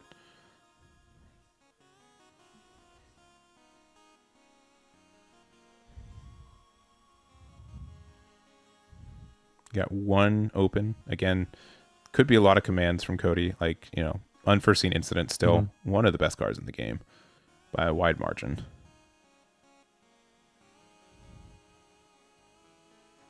But yeah, only 2 in hand. But again, our board is so nice, right? We've got the Sinanju, which doesn't take in any damage blocker. We do have the rebuild, which is currently a 7/6, which is honestly, anytime you have more than 5 HP, you're pretty happy. Mm-hmm.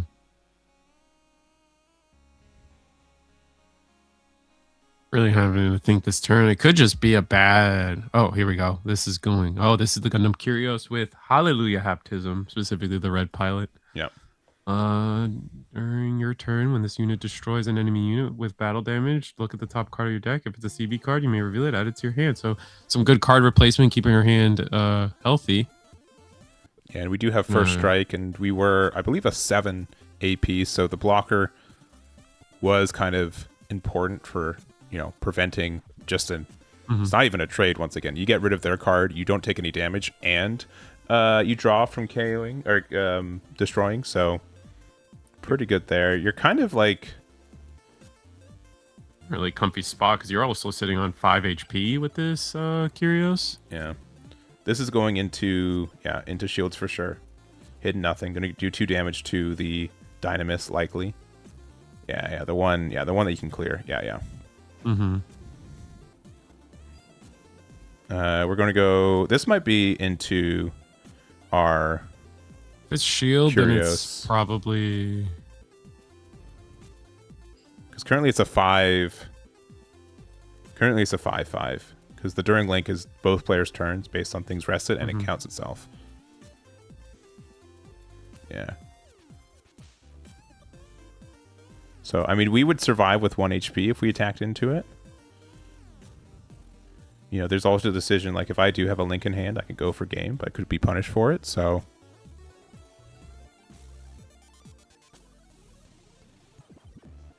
Yeah. So they are going to attack into that. They are attacking into that Curios. Oh. Ooh. Command timing. Johan Trinity comes in, giving it an extra 2 AP. Yeah, which is enough to get rid of punished. it, so... you know, like, they had to spend 3 cards. I don't think it's punished, straight up. But, and we have another Justice Knight. We're super fine. Yeah, getting rid of something that always has first strike, I think we're okay with that. So... we'll be fine. But we're at 4 open. Again, Justice being able to set up 2 cards. You know, a card that makes a card that's a blocker is really nice. We're going to get another search for BCL here. But yeah, Cody's definitely in a really good spot here. Like, once we got past, like, the mid-game, and we had all this removal, I think we're just comfy, right? As you mentioned, we've got a 6 HP base. We've got 4 shields underneath it. They've got 1. Like, what are the options here? Not many, honestly. 2 cards in hand, but I mean that kind of breathes some life into the situation. If we can clear a couple of things off the board, looks like we're gonna get another lock on. So still not comfortably finding things like Hallelujah or Alleluia. Yeah. Also, I haven't seen some of the top end. We haven't seen another, like, the Curious Trans Am come into play yet, or even the Eins. Yeah, honestly, I think the biggest thing about this game is that it took us so long for us to be able to get our Curious on curve here. So we end up playing it out. This is the Trans Am one. So the fact that it has like 2 things that it links with is nice in the stack, both the Alleluia and Hallelujah, and then it looks like we end up getting the lock on, which will let you attack actively into something. So this can attack into Justice? Yeah, I think this can trade with Justice, right? Because this is currently at +1, +2, +3. +2? Yeah. Yeah. But we are just going to be playing out the deal 4 damage, and we're going to use it on the other guy as well. On these... what is it? The Curios Trans Am, yeah. And then we end up blocking that attack, it seems. So, or attacked into it, rather. That's just going to be game. Yeah, for sure. Not finding our aggressive pieces there, and then that masterful turn with the Sinanju was just kind of too much for our Celestial Being deck to get to the other side, unfortunately. Yeah, we'll go back to... just couldn't find our Alleluias, I think. Was a big problem there. I agree. I think like the first strike can carry a game if we see them early, and obviously like the red-white deck was also playing a lot of blockers, which let them, you can decide when first strike actually activates, but yeah, honestly, like it looked like Cody saw like just everything on curve as he went, so ended up being really, really important. So we've got a couple games left playing though. I mean, I think in this meta, like we were fortunate that there's always going to be a blue-white blocker deck, I think, playing. So let me see what we've got for us. We got like a Minerva mirror match. That's interesting. Ooh, that's kind of fun. I think it's about over, but whoever wins on table 4, we can definitely go and follow them next round. I think those top 8 tables are undefeated. Yeah, table 7 I think is done with. Table 8 is... Yeah, let's go table 8. Table 8 seems like they're in an interesting crossroads. We'll go over there. Phew.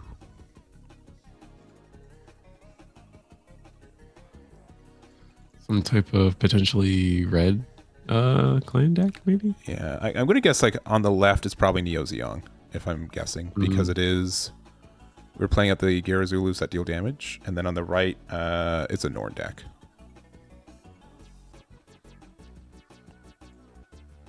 Going ahead, just clearing some shields. B-Dash Gundam.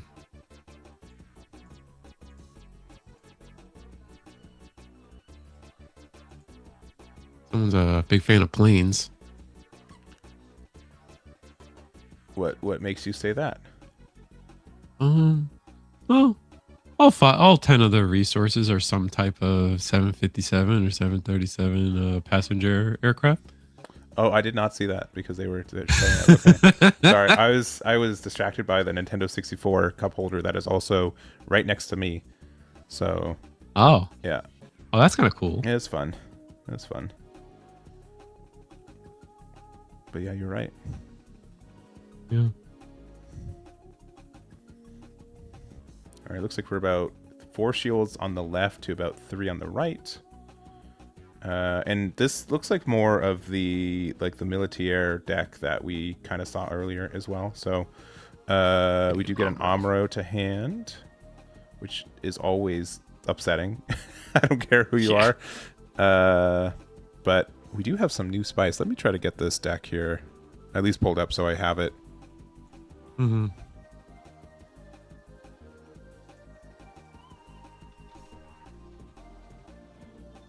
Play an interesting card we just played. Let me pull it up as well. Yeah, okay. It is the Rosen Zulu. Rosen Zulu. Yeah. Yeah. One of the few cards that has a higher cost than level. Yeah, it's very weird. That's so weird. Very. I wonder if that's a real. Oh, because there are 8 or more Neo Zeon cards in your trash, so maybe there's the potential. Yeah, like if you have the 4 in there, or sorry, the 8 and more, it becomes a 2 cost, right? Mm-hmm. But being able to deal damage when you play it is nice, and also the fact that it's Neo Zeon means that you have this like weird interaction too with the full frontal, because full frontal just plays something that's level 4 or lower, that's Zeon, which it counts because you don't play the cost. When you play something off the full frontal, you can play it off that. Yeah. Oh, that's very interesting. Yeah. I see chat. I knew that before you wrote it, but I appreciate you writing it because I haven't been 100% today, but I knew that one. And if there's any like cost reduction combo cheese, I probably know about it. That part it's like my one thing. That's Eggman's specialty. Yeah. Cutting corners and except for when building websites, surely. Surely. All right. Well, now that we know that they have the Amuro, it's a little bit bad. We also do have the again the Hexa on the other side, which I believe it has to be a different, or not the Hexa, Dash. V-Dash? Yeah, V-Dash. Yeah. It's 4 HP or less, so we can rest the Zulu there, but we need to be able to have another militaire type unit for us to be able to do that. But looks like we're going to attack first. Yeah, -1 everything. Another Gira Zulu. We have 3 cards. We do. Easily. Banish. Gonna have to add that to the playmat somewhere. It's just off screen. We're fine. So now the Norn will be able to attack into the 2-4 and not take damage for it. B-dash coming in as well, which with the link pair. Oh, and that's extra nice because that will, again, as the scene, just get that. Oh, we're just gonna be able to full clear the board. This is so nasty. Yeah, we're gonna use the activate main here to rest the Zulu there. Both these boys now have breach, which is good for removal. Wouldn't you just attack with the Norn here into? See, Cody, you didn't get cursed by stream. You won. I think there was some math that you guys did wrong though. That I didn't see until the game that it was moved over. But I don't think that the GN armor type, I don't think it was destroyed yet. I think you only did 6 damage to it and it had 7 HP. You might have to go back and check because I think you close it unless there's like a close combat that I didn't see or something. I think it had 1 HP left. That's what chat was saying. I didn't go back to check because then the stream would have to be hurt for it. But otherwise, you beat the cursed. Huh. So I wonder why we didn't attack with the Norn again and kind of save ourselves from this damage on our V dashes. I think it's just for the breach. The breach was more important, probably. Okay.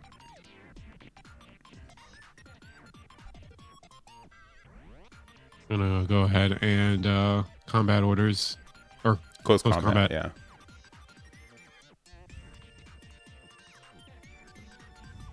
And that was on the end of turn action step too. So I do like that in this game that you can. There's still like an action point that you can, worst case, like use the rest of your stuff if needed. Another close combat here. I mean, provide. Oh no, it is close combat. Another altar. Oh, and then we've got the full frontal there, making a big old 5 HP. Now again, they've got more cards, but only 2 of them can attack. One of them can only attack, right? Yeah.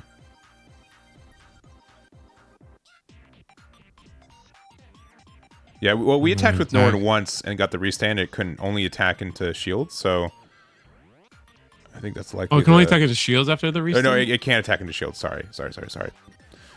Regardless, we got the Delta Plus. It's going to rest the thing, and there's the fist bump. Yeah, Delta Plus also gets a lot of value here because it does link with both Amuro and the Riddy, which is really nice. I've been enjoying adding it to this deck too. Super good. And base's last shield. Yeah, we're just we weren't meant to win that one. Yeah, I mean that's what I say, but like every time that happens, it's like it didn't matter. Like why did you why'd you show up in the game where it didn't matter? Yeah, that's fair. Yeah. So, but yeah, we do have a victory Norn who's 3-0, so that's really cool to see. We did see like a red-white Neo Xiong still win as well. So our Neo Xiong G. What? How do you say it? Is it Xiong or is it Neo Xiong G? I don't know. I would never. I almost never get it right on the first try. So, but no one's hard corrected me in chat yet after saying that. So, my instinct is to say Neonge. Neonge. Yeah, but I could be Ong. Okay, that's pretty close. I think. I think I was more accurate than usual, which is that's good. Ong, Neo Xiong. Okay, cool. Lucky me. lucky me. All right. Also, I think every game is pretty much done except for one where there's a judge sitting in. So I'm gonna say that is. I don't want to jump into that one. So I was spot on. Crazy. Congratulations on that. I know that means a lot to you. Yeah. Any blue purple playing today? Yeah, there's some blue purple. We should have 8 players left undefeated after this round too. So we'll try to find who those are. I need to do something real quick off stream anyway. So we'll be back. We'll be back with round 4. We'll see you guys then. We know, red white Neo Xiong still left undefeated. We know that there's a blue white League Militaire Banshee Norn deck still undefeated, and looking forward to seeing what the other 6 are. There's a Minerva squad as well, which is exciting. Oh, cool. Yeah, let's try to get the Minerva then. We'll do that. Right. Yeah. 3 rounds left. We should have 6 rounds tonight because we have the full 64. So, cool. All right, we'll be back. See you guys then. Pew. Pew.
All right, hey, How's it hi, going? hello. We're back. Here I'm gonna do some enhance. Got two new players. I don't think we've seen either of these players yet. No, I don't believe so either. Also, I need to what is it? Flip this one. Sorry, we're just there we go. Actually, that's not true. I think we saw the end of yes the game from our left player. Abdullah. Yeah. Mm-hmm. Yeah, because we got Abdullah on the left. And the Fonz on the right. Yeah. With a shiny Eevee. Alfonso's last name is, I guess, A also. Speaking of shiny Eevees, how you liking Champions? You've been grinding. Yeah, Seen that. It's been really fun. It's we're streaming it tomorrow. Will be a nice. Pretty good What time.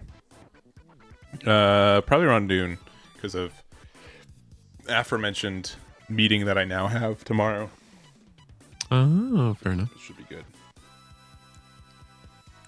But we got Abdullah on the left and Alfonso on the right.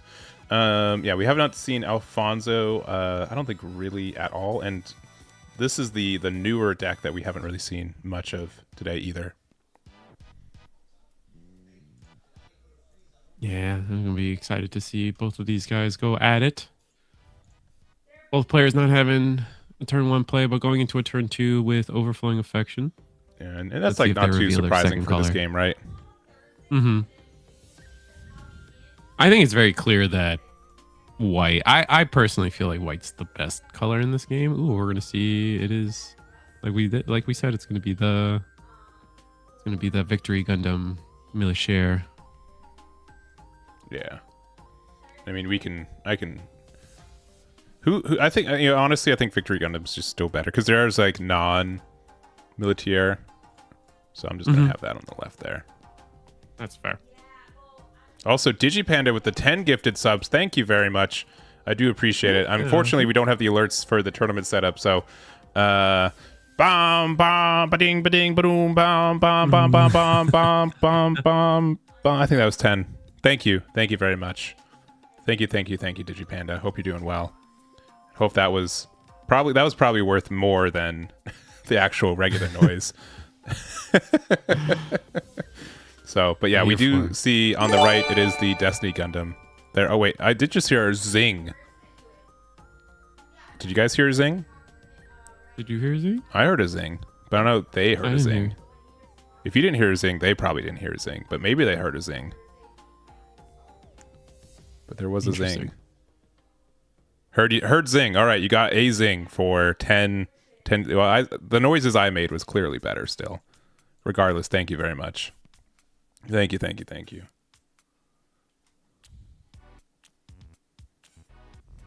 All right. But yeah, we do have the Destiny Gundam, I don't know, like it's obviously like the Impulse Gundam stuff, the Minerva Zaft. I don't love calling it Destiny Gundam because it's just the top end, but it's clearly the card that makes the deck work, right? So it's fair. It's fair. How many more subs to make more noises? Oh no. I mean, I guess now I feel like I'm getting like gaslit because like he gifted the subs like 5 minutes ago, but then I heard, you know what I mean? Like it was so delayed.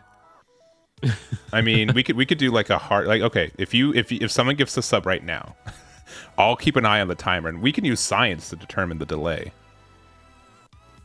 Ooh.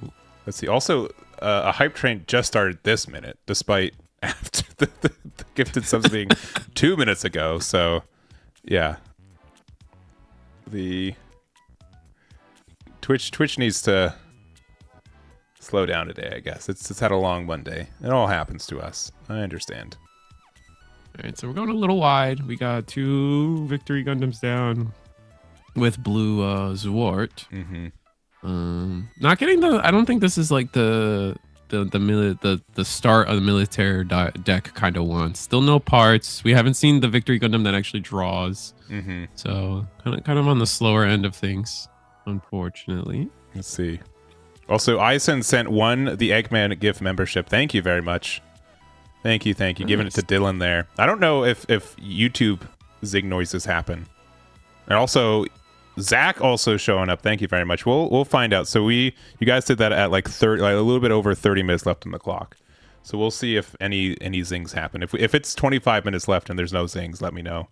I'll make sure you get something. Rest in peace. Also, actually, there might be a better noise that's on my one soundboard button. We'll find out. Which could be like a Sword Impulse comes down. Yeah, sorry. We should probably focus on the game. No, you're good. I'm just trying to chime in when I can. No. I love the random. That's probably one of my worst traits is yapping about random stuff that doesn't matter. All right. Well, we've got, let's see. Oh, okay. There's the cracking noise. It took like an extra minute, but it got there. You guys probably heard it. There's no zing, but I hope that's there, unless on the Twitch side. No, Bravest Orphan just subscribed. Thank you very much for 11 months. Do appreciate the real support on the Twitch side. Also, the real support on the YouTube side. I wasn't trying to say one was better than the other, even though financially one is sleekly better, but I won't say which. I'm going to guess the YouTube noises aren't going to happen. We're going to just hit you guys with 2 of these. There's one. And there's another one. There you go. Woo!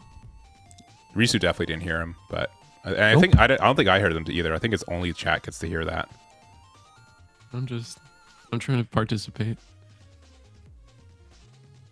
All right, so looks like our militaire deck Trying to figure out what they're going to do on this turn. 5 resources. Doesn't look like their hand is really shaping up to be the way they want. RX-78 with Amuro Ray. That's never bad. Oh, wait. And then also Bravest Orphans with 10 gifted subs for now on level 4 hype train. I don't know what's going on. Thank you very much. Thank you, thank you, thank you. We got more zings. I can't stop them now. All right, but chat, where are the church primes? Come on, show me the crowns. Where are the crowns? I want a crown. Oh, no, don't. Right. Welcome to the GD04 triple winner box / e-begging tournament. Listen. Thank you, Bravest Orphan, for confirming. I was just making sure for the zings. Oh, they won't stop. Oh, no. Oh, no. This is worse than my co-commentator not being able to hear me. Just infinite zings. Oh, no. Stop. Oh, boy. Well, Bravest Orphan, with you gifting 10 subs, you can message me for... Yeah, things are not stopping now. Great. You message me. I'll give you your 12-month dice one month early.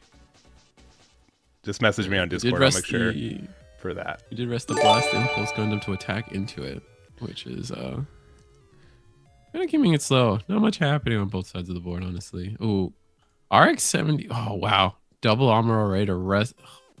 This is mean. Sorry, I'm not. There are like zings on like 15-second intervals currently. Oh no! Honestly, I don't even know where they're coming from. So.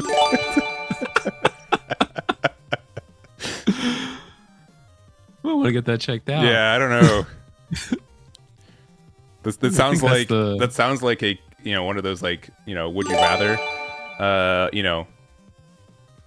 every time, people will be randomly giving you $5 every minute, but when they do, there's a zing noise. Like, is it worth? Oh boy, it is worth on our end, I think, or your end at least. Yeah, probably a little bit worse. I was gonna say worth, not worse. Oh, worse. Oh, okay. Yeah. I thought you just meant like the sound of the zing noise, like actively louder. Oh well. All right. Listen, if you're either one of these players and you're listening back to this, I'm sorry about. You guys are making interesting plays if you're listening back to this. No, I am actively watching for the both of us. Risu's locked in here. I'm just going to put Amuro on the screen. That should buy me a little bit of time. And that should probably be pretty good. Yeah. Oh, he plays it. Oh, boy. And Two of them. Okay, let me find let me also get Shin on the other side, and then I'm good to go. Yeah. Very likely they're on board at any time. Oh, it's Kira. Oh no, Kira, wrong coordinator. Oh, no. Ooh. All right. Bad call. Bad call. All right, we can put the L strike up. All right. That's our whole turn though. Ugh. Feels so bad. I mean, but we do get to like at least attack favorably into Gundam, right? That's always like a strong play, and that's always a win. Yeah. I think. Are we just gonna clear board like L strike into, or excuse me, L strike into RX-78, and then Sword Impulse into victory? Just clear board. Sword Impulse was played previous turn, right? So I think so. Yeah.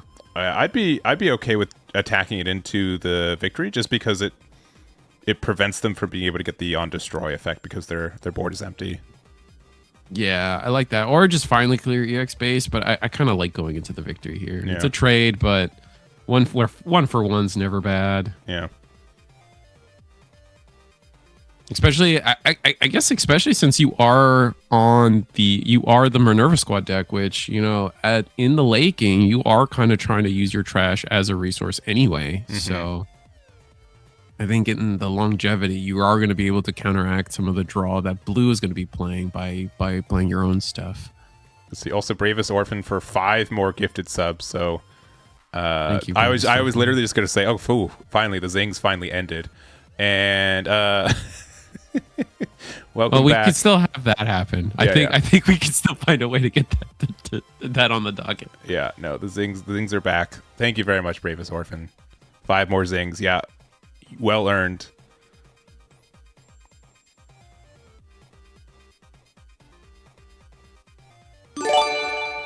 Zing 1. There are probably actually going to be 6 Zings because it's now Hype Train level 5, which might be the highest we've ever made it, so I also appreciate that. That's like a starter Pokemon. Look at you. All right. We're playing out 2 boys. We're playing out the V-Dash as well as the Victory. But, you know, being able to be a slow turn, which is nice. It's going to give that, yeah, that's going to give the Minerva Squad deck a pretty good opening here, I think. What level are we? We are that level 7. Destiny could come down, which I think is exciting to me, famously. Yeah, especially because we still do have the extra sword in the thing, right? Because we can bring out the Sword Impulse back and then KO the Victory Gundam again. It will make a 1/1 token, but like it's still good value. Also, Bravest Orphan. I don't know why there's only 1 Zing this time, or I'm afraid that sometime in the next 30 minutes, 5 Zings are going to show up. Literally no control over any of this. What are we thinking here? Maybe, do I have the resource count wrong? 1, 2, 3, 4, 5, 6. No, we are. I think we are level 7. We can maybe see a force impulse, like a normal impulse Gundam come down, and we would just go wide. That could work too. Get the blocker down.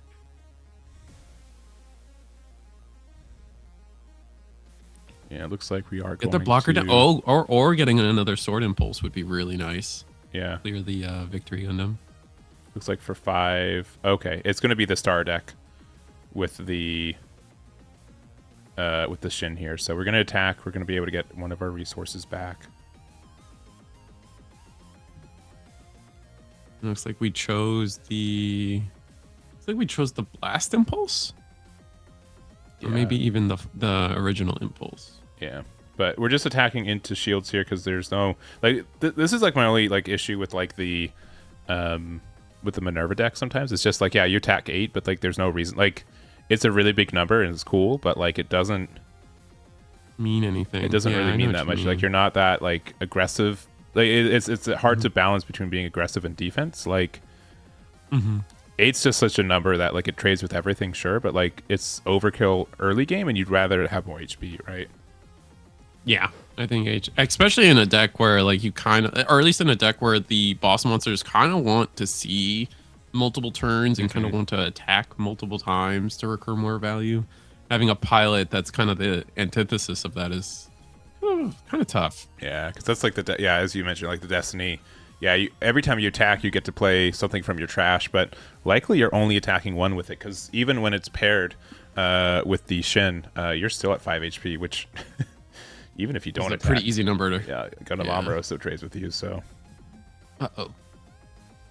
Well, I mean, on the bright side, we did see 2 Amuros go, so likelihood of that happening again is low, but with the Lifrith, maybe we're okay. We'll have to see. Yeah, because like right now we can attack into the Ale. Also, the breach of damage is good, especially because they have 4 damage on their Minerva base. There might be a choice to like maybe rest the...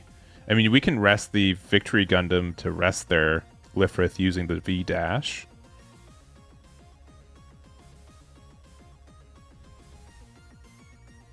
I mean, we could also have like a pretty stellar, like, again, we know Amuro's in hand, right? So that's helpful. Because we can also just link it to the Victory and then we still get the rest for it.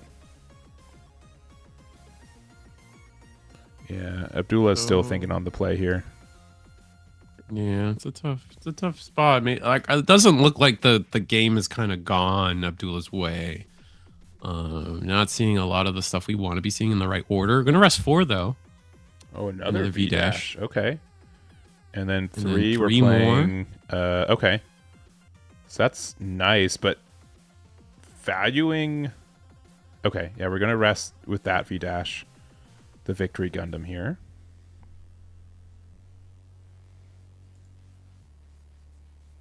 And from here, we can trade into the Force Impulse.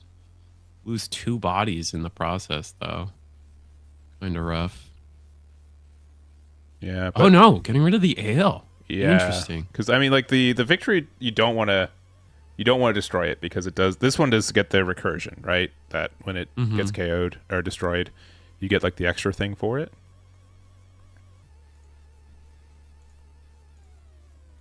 Yeah, but Now we attack into Lifrith, so we can breach 3 into the 5 HP base. yeah, I think Yeah. that's fine. I think that's fine. Yeah, we get the breach for it. We get rid of it. The fact that we were able to establish parts was nice too. Mm-hmm.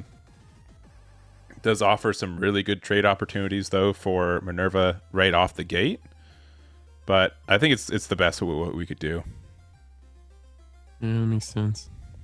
Can you go ahead and see? We're gonna be level, I believe, 8 now. Mm-hmm. So maybe we'll see Destiny. Another Destiny Shin would be disgusting. Yeah. Rest 3, 4. No, going for another Ale Strike. Yep. Mm-hmm. I mean, again, any pilot that's level 4 or higher will be able to interact with this cleanly too. Wouldn't be surprised if we like attack, do something along the lines of attack with the Force Impulse, bring back the Sword Impulse from trash, and then replay the Sword Impulse so that gets rid of the parts cleanly.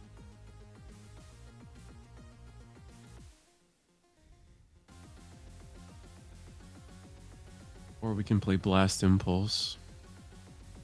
But I think we're trying to keep our EX resource for the future. Yeah.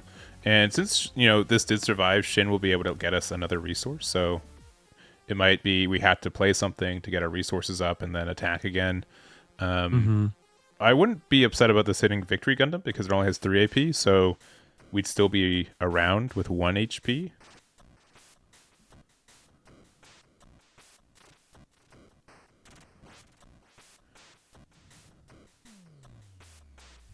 Yeah, Sword does have to be played from trash also for the destruction effect. That's true.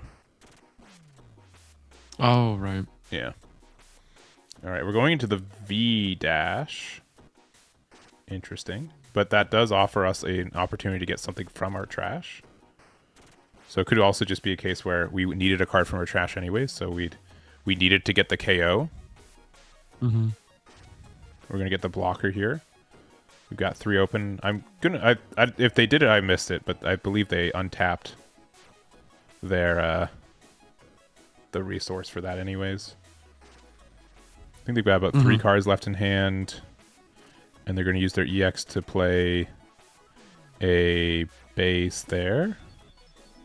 Is that Archangel? I think it's Archangel. Yeah, it is Archangel. Alter Archangel.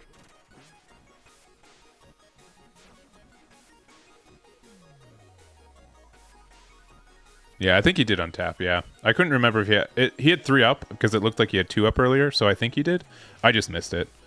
Yeah. He had 2 up after the play, and then 3 and 1 to play, and then 1 active, and then 3 to play the Blast Impulse. Yeah.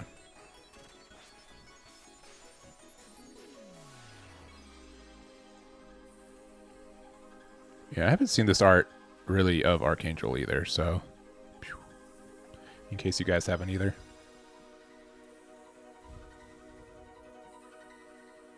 All right, 3 in hand for Alfonso. We've got, we have technically enough attacks. One, not only like the Victory Gundam will be able to attack and draw, which is nice since we do have 3 militaire. The issue is that there's obviously these blockers here. We got a 4/4 blocker and a 5/3 blocker. I think we still go for it, right? Yeah, I think so. The draw is just too good. Gonna try to leverage a card advantage. Yeah, because they have to block with Ale. And then, I guess we're deciding if we want to rest something. I think that's fair.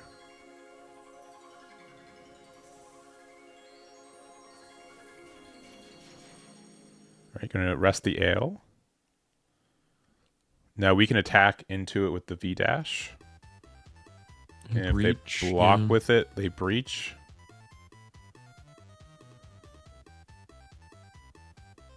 Oh, Amuro again. Yeah, It's I the mean third Amuro. yeah, we know that that's been there. It also means that Victory can attack into the whatever and clear it. Oh, we're making this bigger. Okay. So this is going to be a 4. 4/6. Mm-hmm. Lets you trade into anything. Yeah, and actually still exists, and we do get a draw 1 off that, right? Should. Yeah. Yeah. There Okay. it is. Yeah.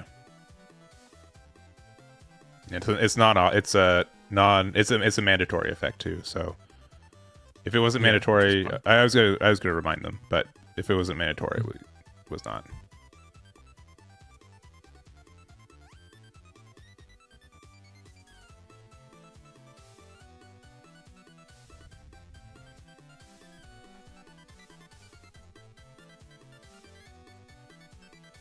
All right, playing the base, getting another parts down, gonna attack. Imagine we're just gonna attack over Ailstrike. Yeah.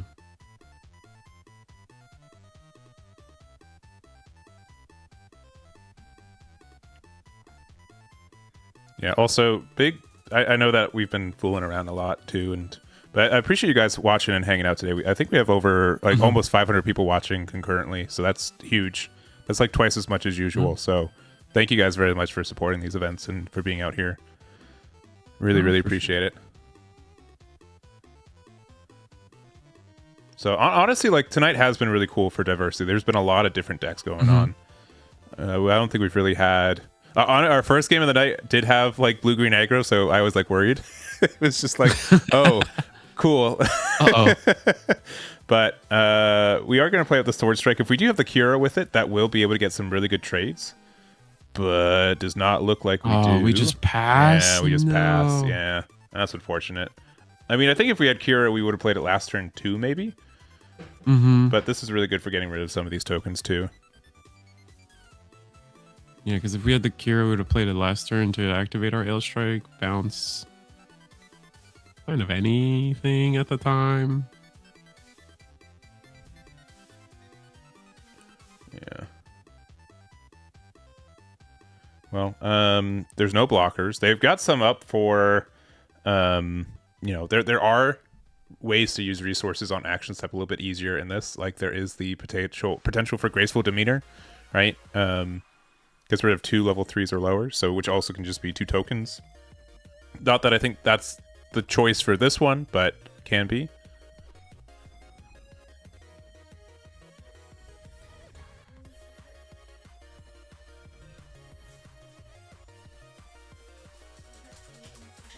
All right, so we're just gonna start attacking, getting rid of bases, getting rid of cards.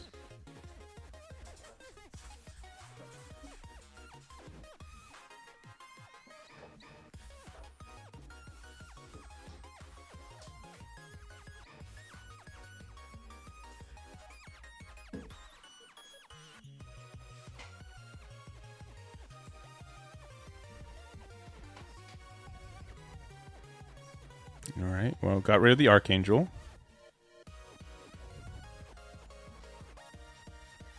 The rest are also going to just attack. We'll have to see.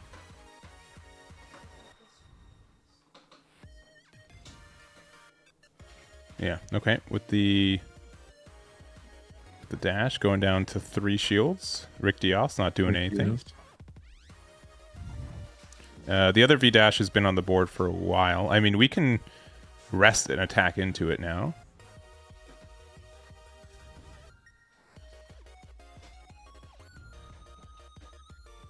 All right, looks like we are going to play out the Norn here.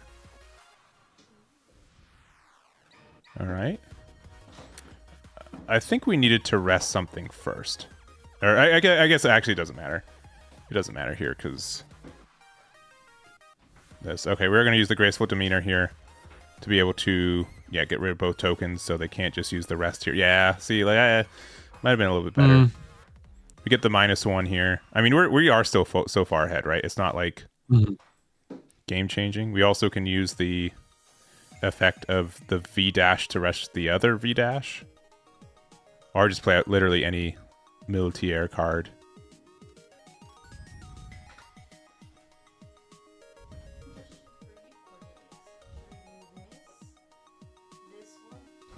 It's actually French, I found out. It's bugging me. Militaire? Yeah, militaire. Yeah.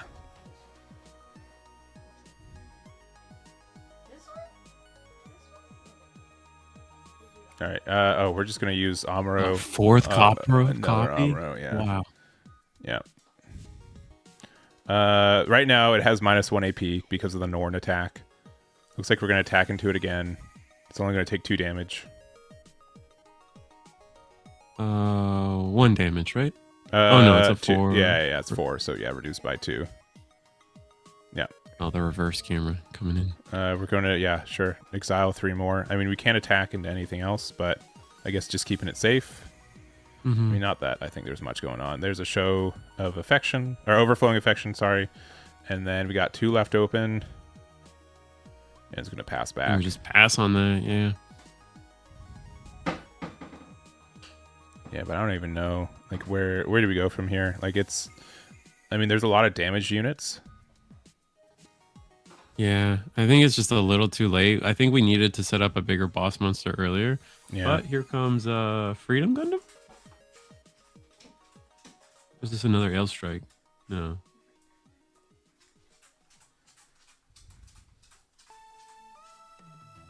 Yeah, but I mean, we're still, the only one blocker with everything going on. Yeah, we're not. Nothing's really changing. It's just going to be turn everything sideways. Everything's too high a level for the command. Oh, I guess the Victory Gundam could get bounced, but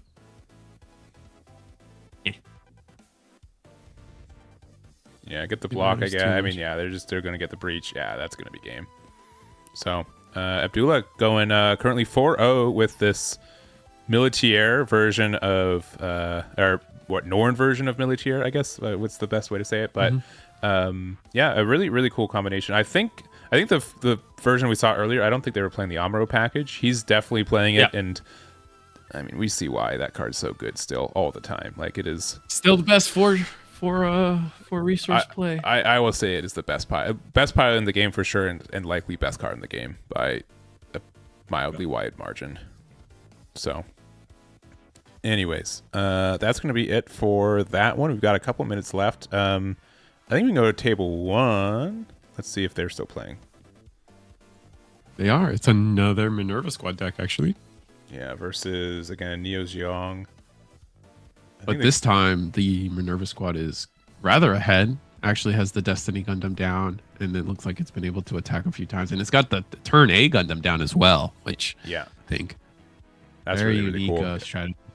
Yeah, let's go over there. Nothing's right. But yeah, on the left we've got Minerva, and again, looks like a purple-white with some of the militia stuff. I do see the 3-drop. I forgot the name of the card, but Turn A? No. There's the other thing, like the green orb one. Oh, yes. And then on the right we've got the Neo Xiong. Kapool, yes. I'll bring. I mean, I don't think we need to bring up Kapool right now, but yeah. So the Neo Xiong, we can get some good clear damage here, which is great. It looks like we do play the Kshatriya with the Link. We do get the removal there. Xiong will huge. Likely go for the removal of turn A as well. So we're going to take 6 damage here. Now we need some kind of blocker our base action here. Looks like we're just going to go wide. Oh, and that's right. Yeah, because we played out 2 Neo Zeons, we're going to get an extra 6 damage. We're going to get Destiny Gundam back to hand, which that can be got right there. Yeah, 1 Minerva squad unit without Force Impulse Gundam in its card name. So If they have a link, they get to go for it. But we do also play the Silver Bullet too, so we're actually okay. Silver Bullet's a level 5. Here, also let me unzoom in on the right side a little bit more. All right, we have the Overflowing Affection, but yeah, the Silver Bullet is having a blocker up is going to be really nice. Mm-hmm. This is why like Neo Xiong is. So I mean, like late game, it can be way better than G-Quux, right? Like how it did 9 damage, I think this turn, if I did looked at it right, like just so much, gross. so much. Ooh, playing a Minerva Squad base. Yeah, that being not once per turn is kind of crazy. If you allow that thing to survive, it is absolutely devastating. The pool getting discarded off of the Minerva. Yeah. Now, if something has high maneuver, which Destiny does. Destiny does, right? Mm-hmm. Yeah, Destiny has high maneuver, but also turn A can get high maneuver from it as well if it's in the trash. Yeah. Mm-hmm. We got the Impulse, paying the 2. You play.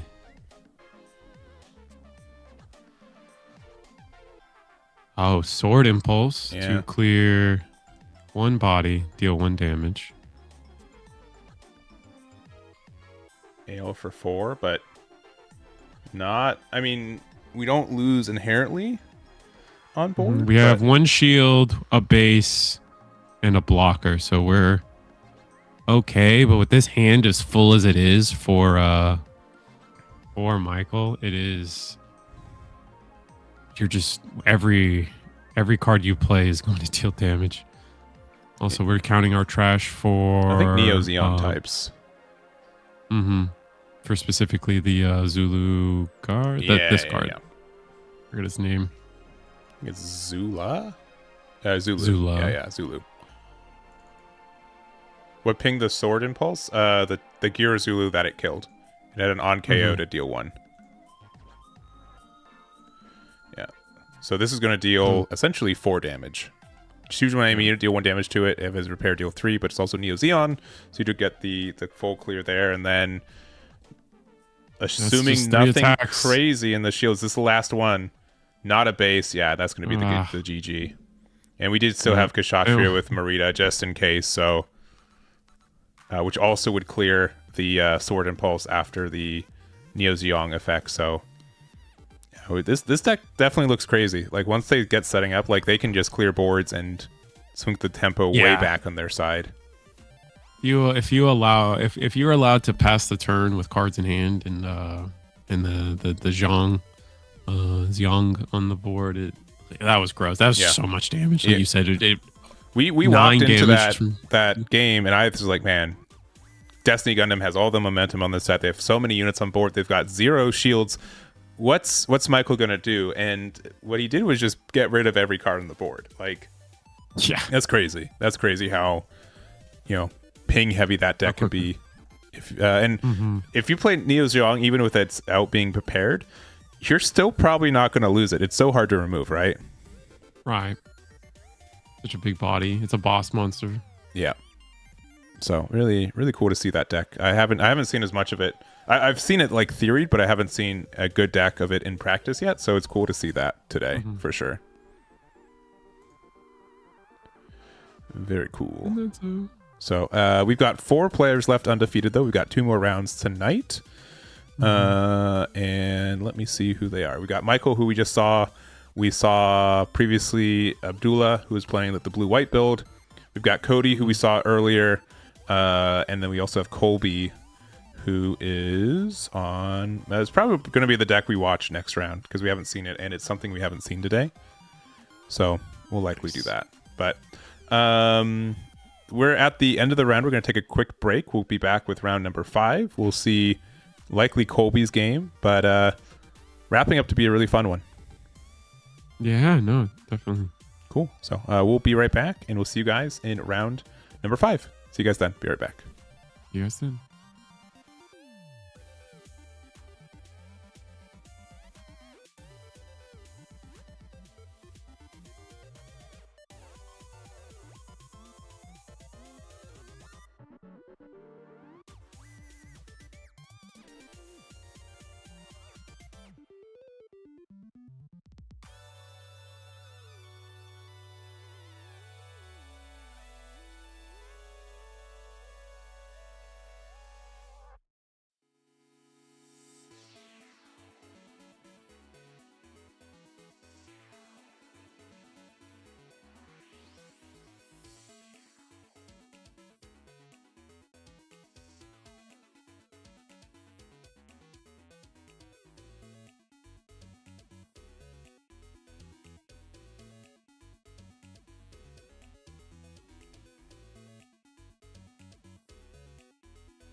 All right, we're back with round number 5.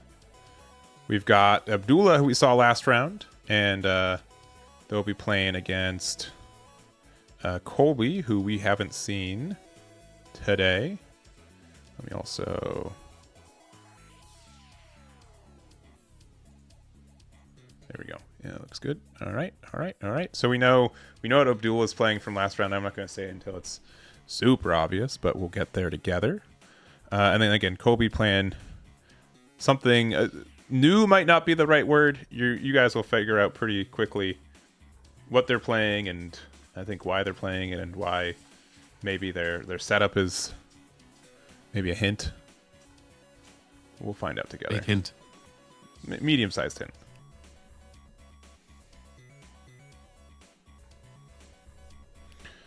Medium hint.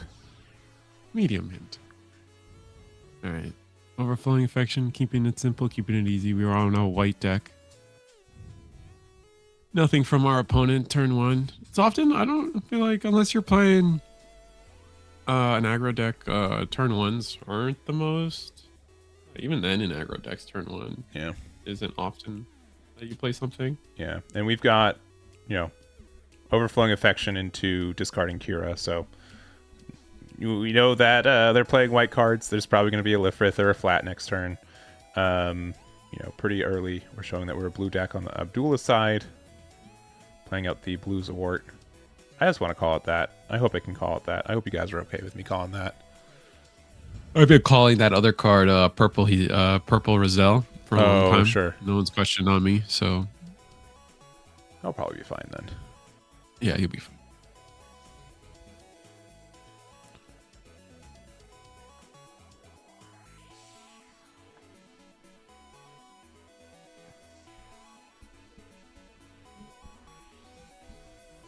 Gonna get our not gonna get our parts, unfortunately. Just no, getting a base for draw. Yeah, no, it's a, we do. Yeah, it's a Militaire type. Oh, it is a military. Yeah. Those work. Ah, okay. Yeah, that's honestly like more of the reason than you play it than any other reason. Like, I don't think this deck really cares that much that it's like a like you already have so many cards that can attack character or players that it's kind of tough that like low end, since you're so required to have a League Militaire type out, you kind of need to play it, but it's probably fine. But yeah, you can tell. Yeah, Abdul is playing the Militaire type, the parts deck, as we like to call it. Mm-hmm.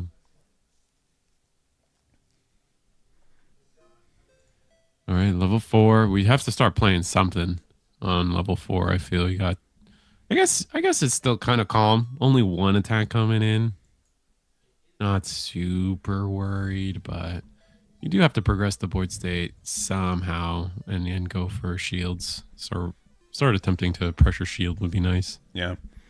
Probably one of my favorite things about this League Militaire type though is probably like the access to resting by the V dash, but we've got a quick sword strike here. And yeah. Oh, we get the parts back and then minusing. I'm guessing the blocker, because we could have blocked that. It would have only done 1 damage, but I mean, I think we're fine with that happening, and yeah, there we go. This will be nice for the start for the beginning of this game. Try to keep the parts off the board, forcing them to keep making them. But we've already got 2 militaire cards on the board, so the parts only really see a lot of their value when you start focusing on V dash Gundam. Mm-hmm.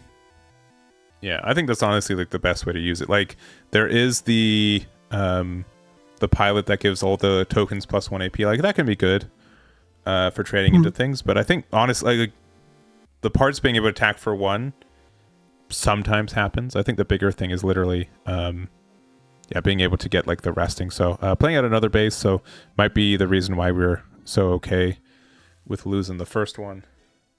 Mm-hmm. We do. I think we need 4 resources left though. Try to get rid of the sword strike though, even if this means attacking with both these into it. And that's what's gonna have to happen, I believe. Yeah, that's gonna be 3 damage. Oh no, going in for the EX base. Yeah, we have a plan. And the plan is another blocker. But then they can just attack and bounce back again. Yeah, I'm surprised. Because this is just eating these parts tokens. You're going to spend 2 just another for another victory. Okay. Huh. Yeah, I'm really surprised. I thought that was kind of a priority to remove this because it's not a card that gets the remove, like, you know, the value just the turn you play it. Like, it can keep getting value if you leave it unchecked here, especially as a token deck. Mm-hmm. Well, now the question is, are you going to attack into the Victory Gundam and then attack into parts? Yeah. Or bounce parts again, clear 2 bodies, and just kind of keep slowing things down? I mean, I think you definitely... Or do you want to get rid of the base? I think you want to get rid of the base again. They can also, you can rest... Give something the -2 AP, but you can block with the other blocker that didn't get minus, so you're fine. Trying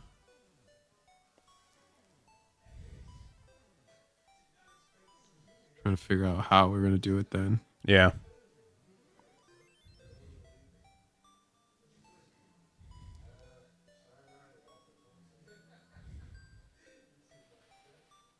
Yeah, really thinking here. I get it, because it's...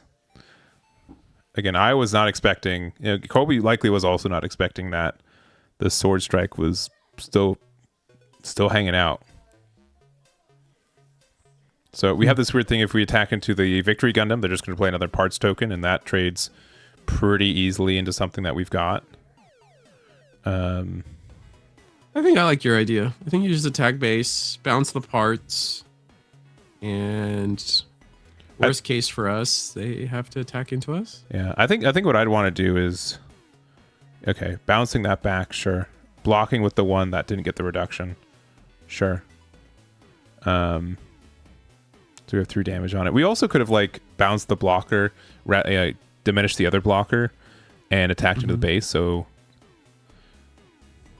I wouldn't have been too upset with that play either, just because again, sometimes just making sure the base is gone is more important than other numbers. But yeah, that makes sense. Hanging out. We also have the parts token, which then can moderately easy trade here. I mean, the blocker there can just protect it for 1, but yeah. Yeah, I don't like that play because you're just kind of playing into losing more bodies. All right, we're going to start with the overflowing.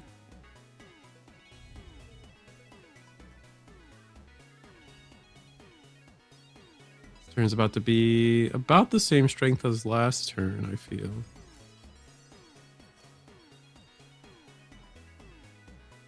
Resting 3. Show resolve. Show resolve. Just drawing 2. Okay.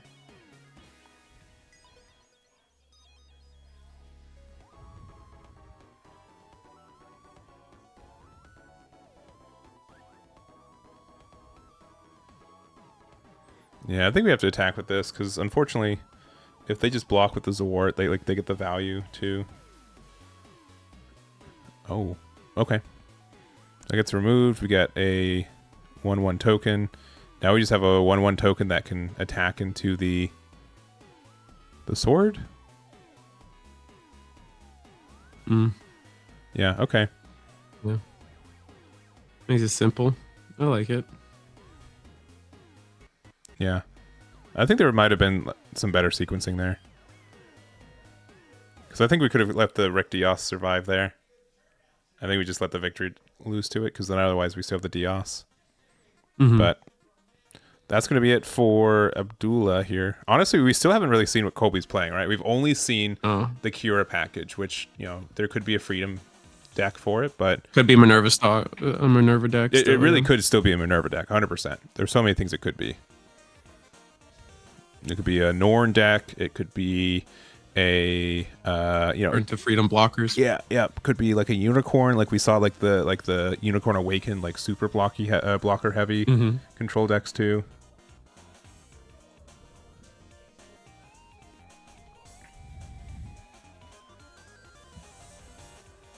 See, I think we're level 6 now. I believe we are level 6. Yes, I think it's 3 and 3.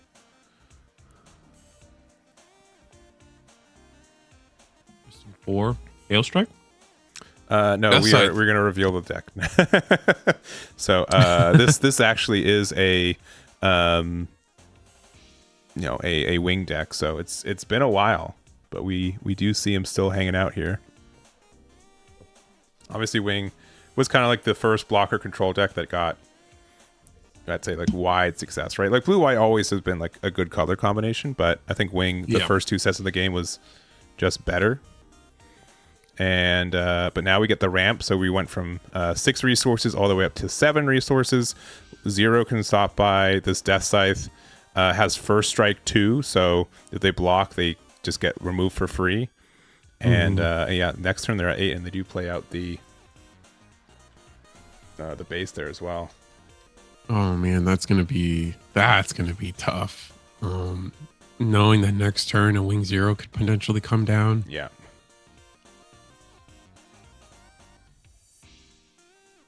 We'll see. We know they've been playing slow the whole game for the most part, playing 1, maybe 2 cards in a single turn. So surely they must have a pretty heavy hand. And we have not really been playing fast enough. And we're going to spend half our turn on drawing some cards. I mean, last turn we show resolve. We did it again this turn. So yeah, must be a real. I mean, we've seen like some awkward turns already, right? So I mean, we've had so much cycle that we did a overflowing double show. So like we saw like 6 new cards. And still not seemingly happy with it. The Death Scythe is currently at 6 AP, so if we have a pilot, we can trade with it right now, which might be worth it if we're afraid that Wing's gonna lose to it anyways. Feels kind of bad to use an Amuro here, but it might just be worth it.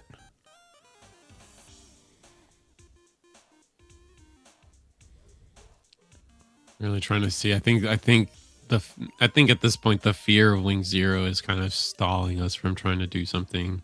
Yeah. Which, understandably, if you're kind of in a damned if you do, damned if you don't kind of situation now. It's like they could just hold on to the wing for the rest of the game. Yeah. At some point, you do have to just play into it. It looks like we're playing out the Victory Gundam, which is a 3/4. So if they do play wing, it doesn't lose immediately. But yeah, when these cards can't attack anywhere, I mean, I guess what we could still. I think we definitely attack the parts then, just to make sure. Like if we have a thing, that we. Oh man, I think we definitely attack the parts then, just to make it go down to 5 damage. That means that any pilot linked with the Victory can at least trade into it. Because then if they do drop wing here, you just lost a lot of value. Like I also would not be too upset to play even attack the blocker into it at that point. Yeah, and it is just gonna be Wing Zero. Yeah, Wing Zero. Easy peasy. Yeah. 3 damage everywhere.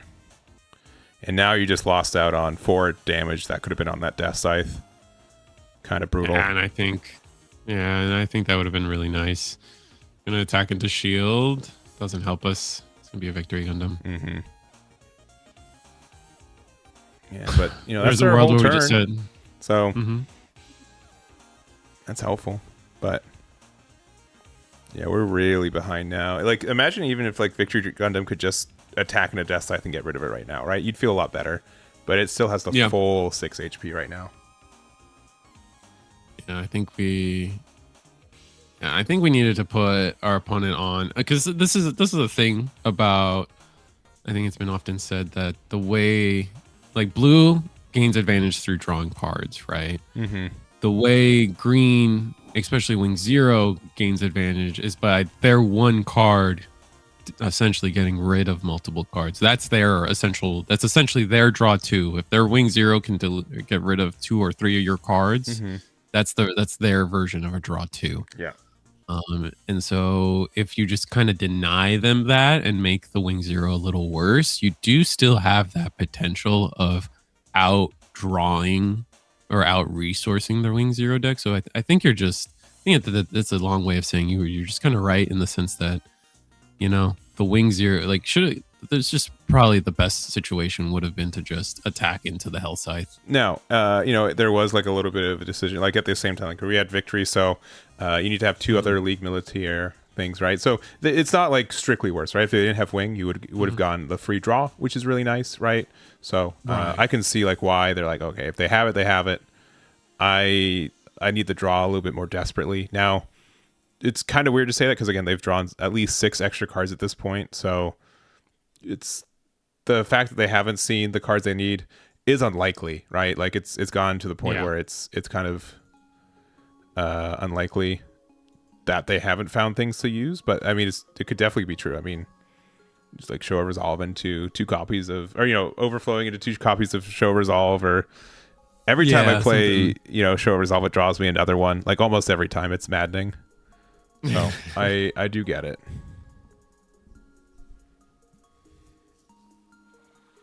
But yeah, I believe we've got 7 resources to. Or no, we should have 8 resources to play with. Or no, it is 7. It is 7 because they ramped and we went second as Abdullah. All right, for 3, we're gonna play out a Gundam. RX-78. And we can link with Amuro, and that would let us. Yeah, okay. That will let us attack into the Death Scythe and get rid of it.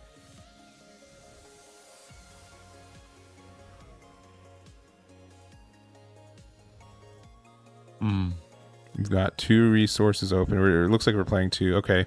We do have the Russo. We have the part. So we just need 1 more League Militaire type to be able to get the card draw as well. And we're also attacking for 6. So we're going to get rid of the Death Scythe as well as... Oh, and we have it. Yeah, okay. So that's this is a good recovery turn for sure. Yeah, this is going to go into Death Scythe. Draw the 1 because we have enough of the things. And yeah, we're going to be attacking for 6 because of the AP +1. No, there's the removal there. It is going to be a trade, though. Yeah, it is going to be a trade, but that's fine because we used our 2 cards to get rid of their 2 cards, and our card drew us 1 and played us 1. Yeah. And then, yeah, this is going to attack into their base and get rid of it. So, honestly, a pretty solid turn. If they have another wing, though, you're kind of upset, though. Because the Victory Gundam won't be able to see any other League Militaires to play another parts. Not that I think the parts are doing that much. Gundam's a 5/5 right now, so if we want to, attack into it with wing, we can. But then we just go down to 2 HP. I think we're okay with that.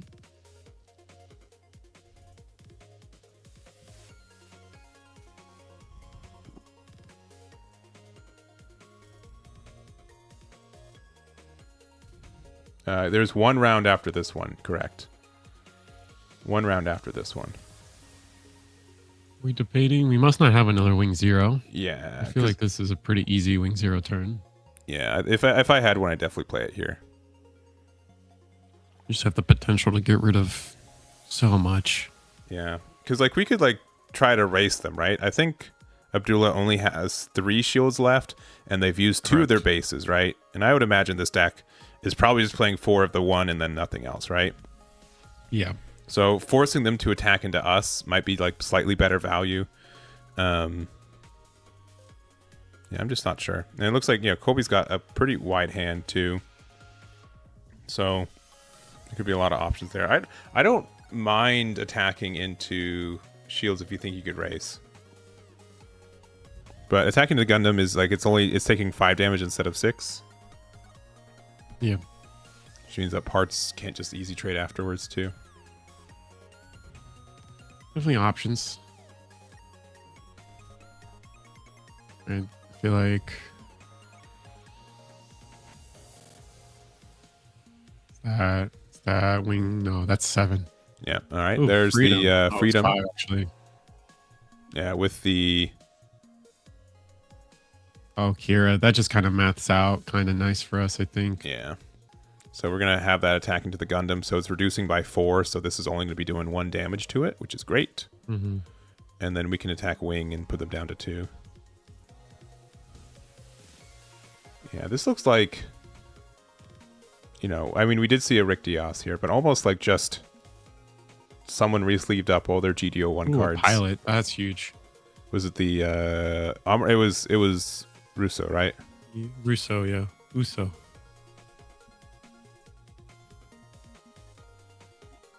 Oh, we're gonna go striker pack.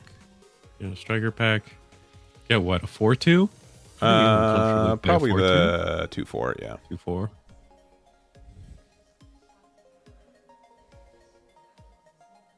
All right, passing back 2 shields for Abdullah here, going to, I believe, 8 resources.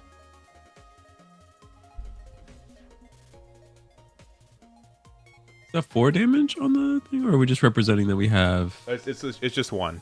I think it's a +1. So. Oh, okay. Yeah. Strange dice. Yeah.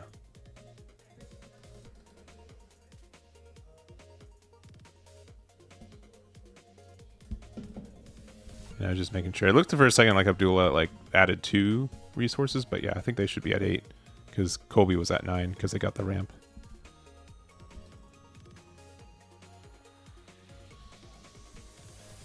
Yeah, but it's Wing's supposed to be kind of like the defensive deck, right? But there are times where it just is able to be kind of weirdly aggressive here, and that's when it's the scariest because them having high maneuver in the deck is scary, and the whole package in general, very scary.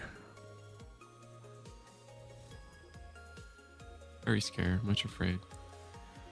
Yeah, this also is making me want to say turn A, it works with both wings, right? Breach 5 is a really good keyword to snag. High maneuver is a good keyword to snag too. So yeah, and we're green white's already played for it, so that could be a fun little way to build the deck too. Maybe that'll be the next time. Does it have to have innate those keywords innately? From yeah. So you can't take the first strike from Death Scythe. Yeah, you can't take that from Death Scythe, correct. So we are going to play out the Norn, though, which is great. This is a fantastic board for it. Likely has, I think, at least 6 blue cards in there. And this is currently a, the coveted 6/7 stat line, which the only issue with that, right, is that like we can't trade into the wing by itself, right? But I think we're still going to get a lot of good value here.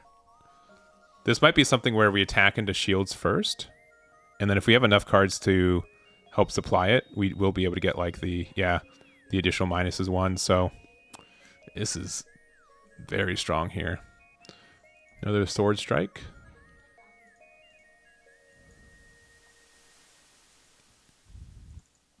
Yeah, this is such a mean card. It's so mean. Good. All right, we're attacking into the wing. It should have 6 damage on it.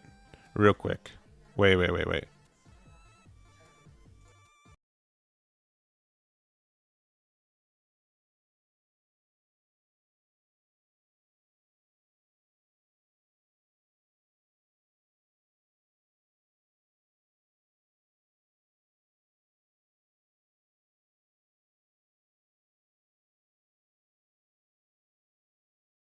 All right. There we go. Yeah. Yeah, unfortunately for this situation, it's not a 7/6, it's a 6/7. So wing naturally having 6 HP, very strong. I think you're still going to be able to get some good clears for it. I mean, obviously the parts can just trade into it right now too. Yeah. But yeah, the activate main for Norn is not once per turn. I'm going to assume we have at least 3 more blues. But I'm not sure if we have a... Sure. I don't know if we can do it another time.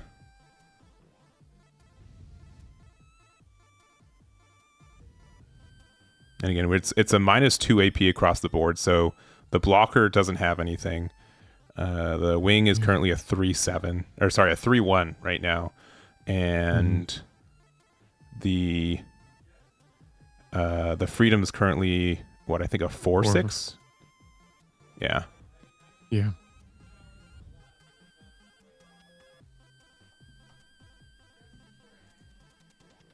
I think we now are trying to decide how we're going to run everything. Yeah. Again, we did have like 2 show resolves, 2 bases. Yeah, we might, again, we definitely have at least 3 more blue cards. I don't know without checking if we have 6, because if we have 6, we can just double do it, right? There might be a decision. Like, also, if Parts tries to attack into Wing Gundam, the token blocker has 0 AP right now. So even if they block with it, the Parts stays around, which is kind of funny. Yeah. Yeah, as long as you have blue cards. Yeah, it's not a the only cost for it is it's not archetypal. It's not it's based off being linked, but like as long as you have blue cards in your trash, you just keep doing it.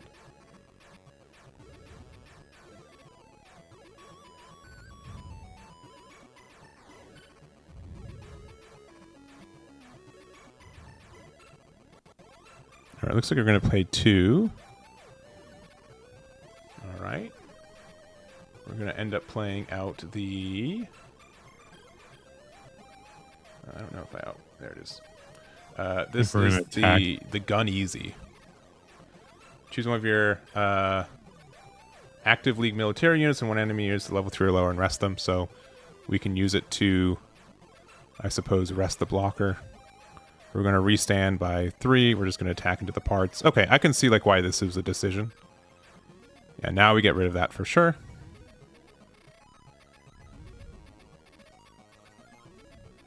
Yeah, I really do like all like the level stuff, making tokens way less valuable right now because they can always be targeted by things.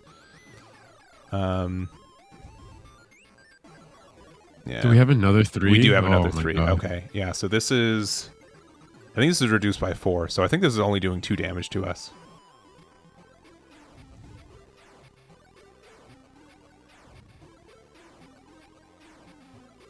Yeah.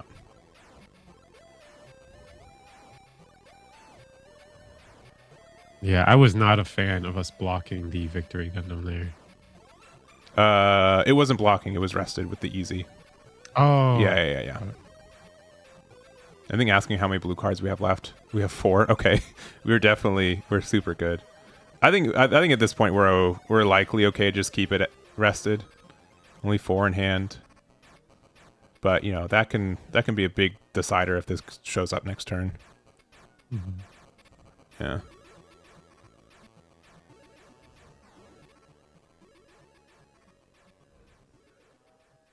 Yeah, we still have so many good cards in hand. Yeah, and we're just gonna spend another 3, restand it. I don't know if I would have done that. It's not like awful. You know, it's the safer play.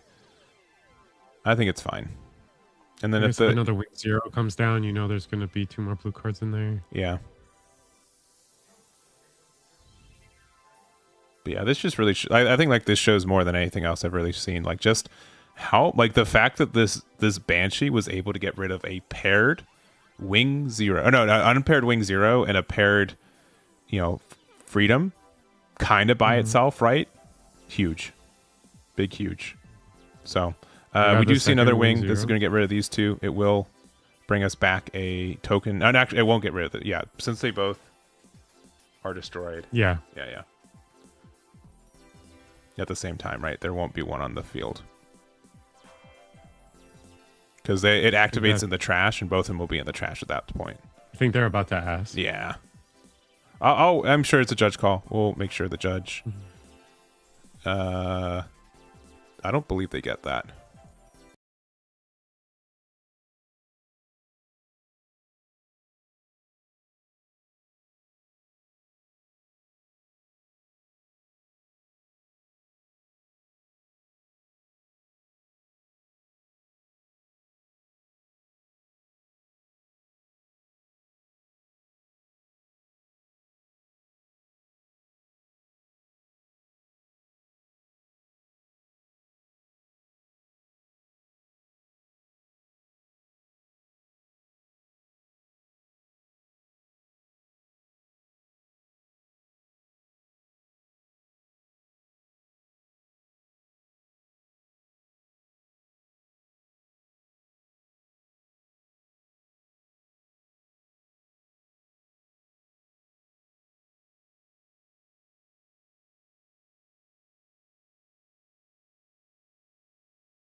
Cool. All right. So just real quick, we wanted to check in with our judge just to make sure we're correct on that.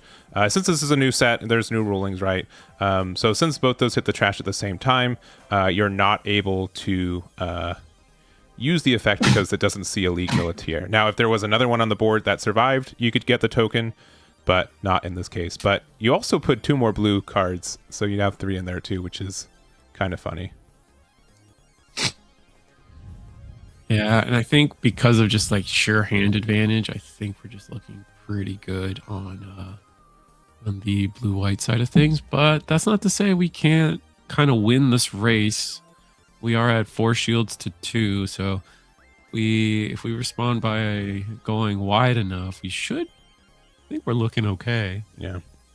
They got a 2-minute extension. Also, I mean, it's pretty clear that Abdullah plays One Piece as well.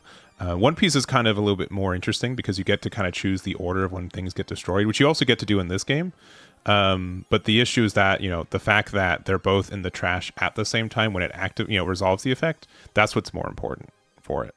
Mm-hmm. But it is kind of like a more edge kind of niche ruling for this game particularly. So no worries, just making sure that we know how it works because it is also new stuff. we had some red green celestial being decks. We They're did, no yeah. longer in contention for undefeated. They were doing okay though. I think some were kind of breaking through. Still, I think celestial being we talked about is still a deck that needs to kind of be solved. I'm gonna play a victory Gundam. Yeah, I'm also, again, we got 2-minute extension, so added that to... Ooh, going wide. Yeah. And if we do have the USO, oh, we do. This is really nice here. So this is going to let us get another token. So we'll have 3.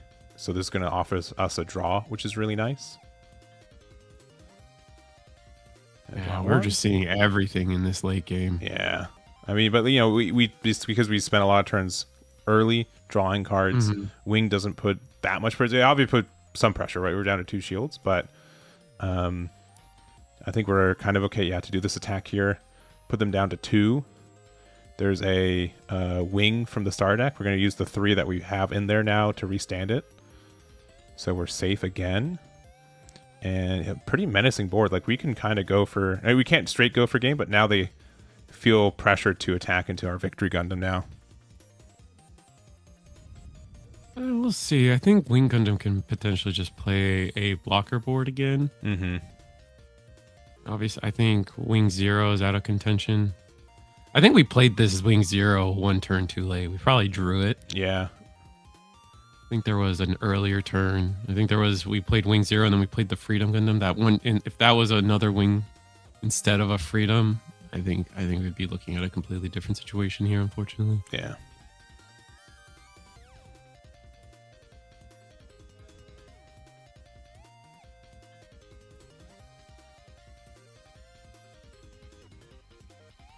All right, we've got like 5 cards in hand. 2 again. Abdullah, I think, has 6. Definitely a wider board.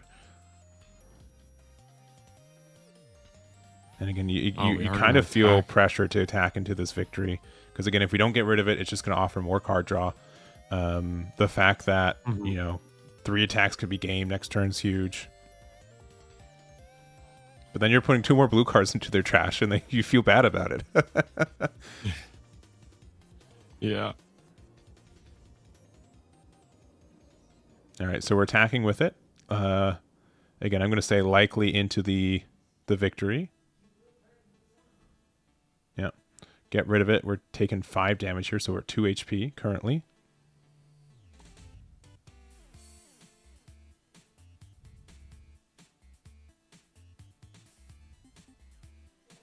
All right, what's the play with the rest of our turn?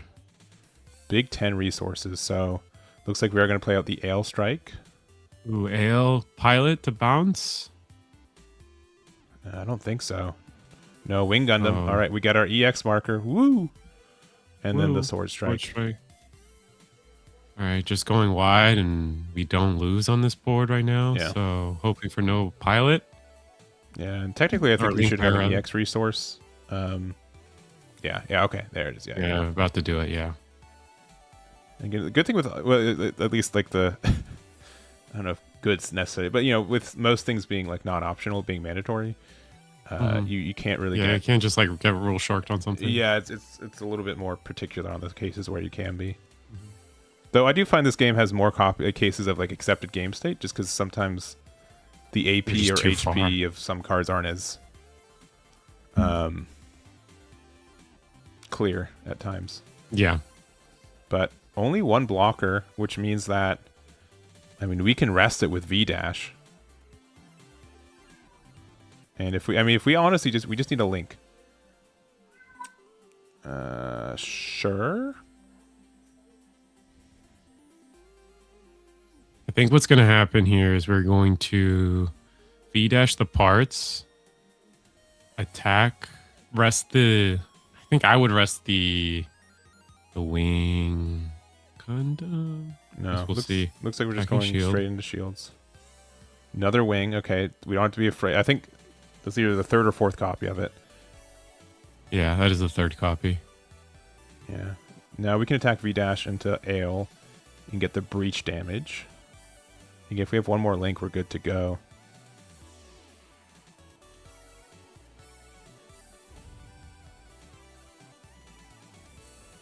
Do we have unforeseen incident? Oh no, we're going to get rid of Wing Zero. Yeah. So we do get the breach.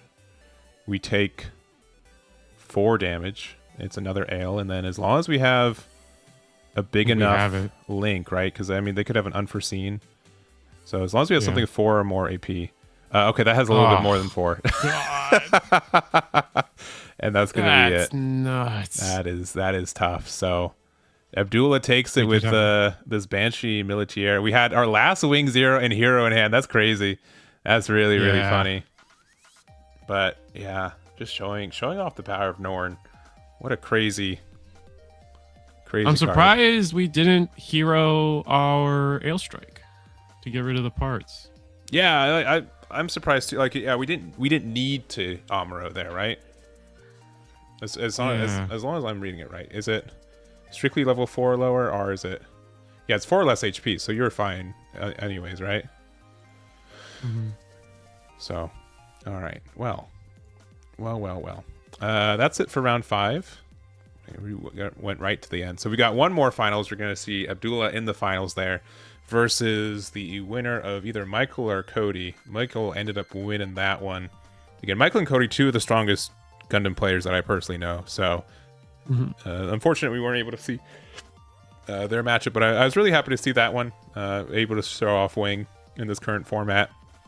And making it undefeated this far still means the deck still has legs. So yeah. I mean, if Colby wins their next round, they're in top 8 too. So, we'll go into our next one real shortly. Yeah, we're almost 5 minutes in overtime. So we'll take a tiny quick break. We'll get into our finals. Abdullah versus Michael. We'll get that set up, and we'll see you guys then. Be right back.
All right, we are back with the final round of the Eggman events in EXP Share Collectibles Gundam GD04 triple win a box. Also, if you guys have not checked out EXP Share Collectibles, make sure to do so. Pinned posts on both of the chats and in the description on the YouTube side.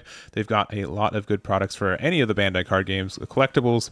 They've got resources of pretty much all the stuff from my store as well. And Eggman events is provided by EXP Share Collectibles. I purchase from them to sell on the site too, so I appreciate that. And they do also have Gundam boxes too for pretty close to MSRP, which is really nice. So make sure to check them out if you guys haven't already. But we've got our finals. We've got Abdullah and Michael. We've seen both these players already. We just saw Abdullah. For this, I mean, at this point, I think both players know essentially what's going on. I'm just going to put the archetypes up. On the left, we've got the parts deck, but with the Banshee top end, and on the right, we've got Michael, who's playing more of the Neo Geong, like a red-white. So it's going to be blue-white versus red-white for this finals match. Yeah, no. And basically two decks that are not possible to be played without GD4 for our first tournament in the finals, I think is a very welcome change, definitely. I think it's nice to see that, like, GD04 is already making a splash into the format. Sometimes you could argue that, like, if an older deck wins the first tournament of something, of a new format, it's likely because, like, the deck building's a little more solved. People are still trying to figure out the new decks, and so things aren't as refined. But just immediate impact into the meta is I think, a sight for sore eyes for the Gundam card game. Now, I know people are thinking of this. I'm going to answer it right now. There are 4 blue-purple decks. Just so we're all aware for today, right? Close to, if not a tier 0 deck in GD03, right? Strongest deck in the game by a pretty wide margin. Not the only deck, but clearly the best deck, right? A very, very strong deck. So I didn't really inherently, I think, get anything into GD04. It did kind of get some silver bullets against it. There are a good amount of cards that, prevent effect damage as much. But, it is, still potentially the best deck in the game, right? Obviously, it's not overwhelmingly so. We do see 2 different decks in the finals here, but I know people are. That's like whenever someone will see these results, that will be the first question: is did people actually bring blue purple today? And 4 out of 64 did, so not an overwhelming number did. All right, so it's gonna be just the destruction vanilla here. Gonna play it. Yeah. The Gyaradoga sleeves. So on destroy, you get to deal 1 damage to something with 5 AP or less.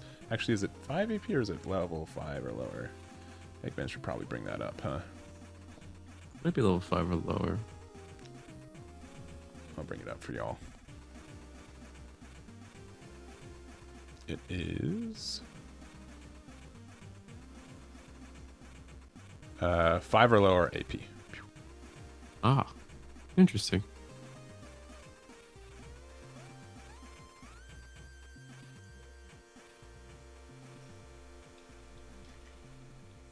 Also, in case you guys wondered, there are 5 Michaels today. In case that was also like another. That's an important statistic. Yeah, in case you need to know. It's a very, very important statistic. Yeah. We keep track of that at Eagle's Nest as well. Oh, really? Yes. Well, Zach must not have been. He must be wanting to keep that data to himself because he's yet to transfer it to Eggman events. I'll tell you what. We have a lot of Xiangs. I think we kind of did. Kind of. Not everyone. So it's crowdsourced for it, right? Some people are calling it like Cyber New Type. Some people are saying Xiong. If I just control Xiong though into our little spreadsheet, there are 5. That's not counting anyone listing themselves as Cyber New Type or something. Which I think Michael technically did. So at least 6.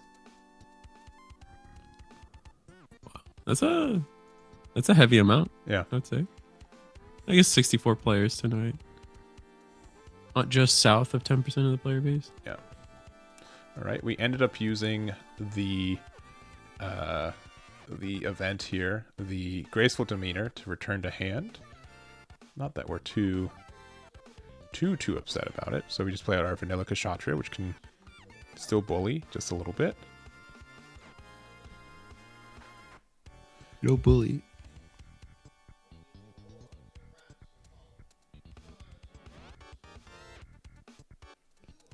Yeah, generally his real name, because also you need your real name to get prizing. So that generally. Yeah.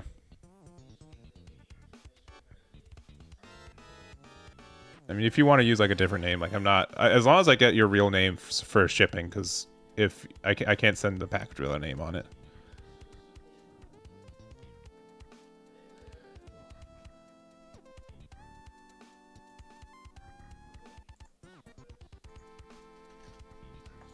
I'm not giving out. Is that a concern to people? I don't know. Giving out their Like their I'm like names? I'm in, past the point of no return. So like That's that's why I'm asking, right? Yeah. Both of us being like content creators, it's just kind of an inevitability, right? Like when Play TCG just slaps your name on everything. Yeah, right. Like what are you gonna do about it, right? So like, yeah, I've given up a non-public life pretty early, so it's fine. Yeah.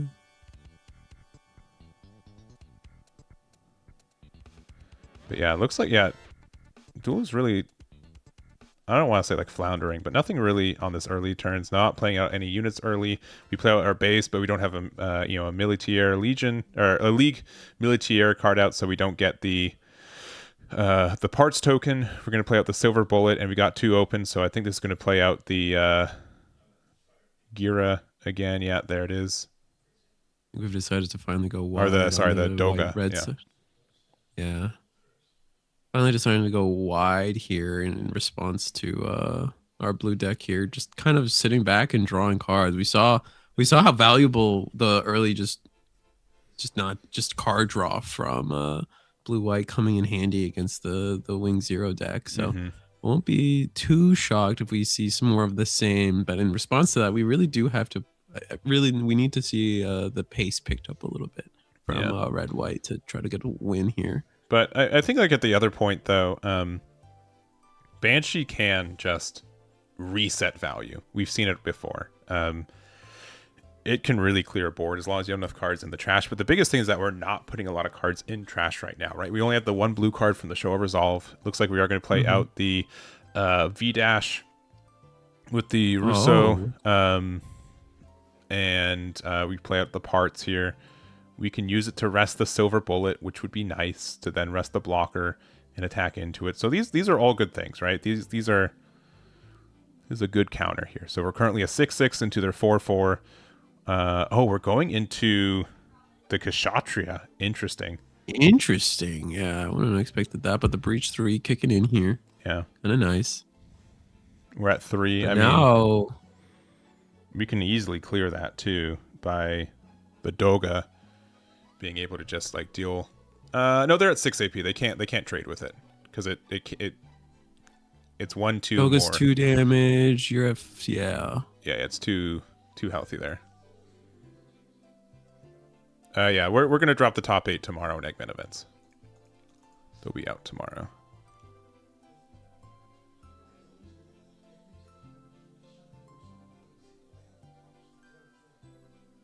Gotta make some pretty strong decisions here. I will say that if given how the last game went, I think red white has a good chance against this the Norn. The Xiong proved itself. Yeah, definitely. Because I mean, as long as you keep your Neo Xiong on the board active, I don't know how this Militaire deck can answer it, and then every time you play a unit, you can more or less get rid of one of their units. Like that's just so strong, right? Absolutely. And then I haven't seen this happen, but like if you get 2 Neo Xiongs out on the board, I don't want to think about it. Yeah, 6 damage. I mean, this first one you play, you get 6 damage, and then like every card after that, randomly dealing 6 to anything on board is crazy. Whatever you want. Oh my god. Except it to anything you want except for Silver Bullet. Sure. Yeah, that's fair. That's fair. That is fair.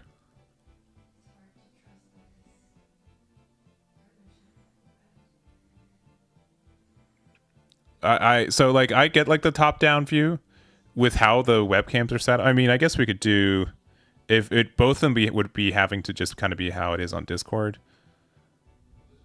Yeah, I'll consider it for the future. I do the top down, but I don't do 2 cards on the screen and the portraits like you do. Yeah, because I mean the layout is currently optimized for sideways like this one, because then you'll get it'd be like too short and fat for up and down.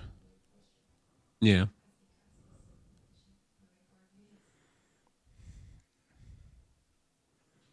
But yeah, I do think like We got another silver bullet down and another sleeves down. Yeah, so pretty much just replacing the 2 cards we lost with the same 2 cards. And we're going to level 7, so like we're 2 turns away from the Neo Geong if we do end up having it.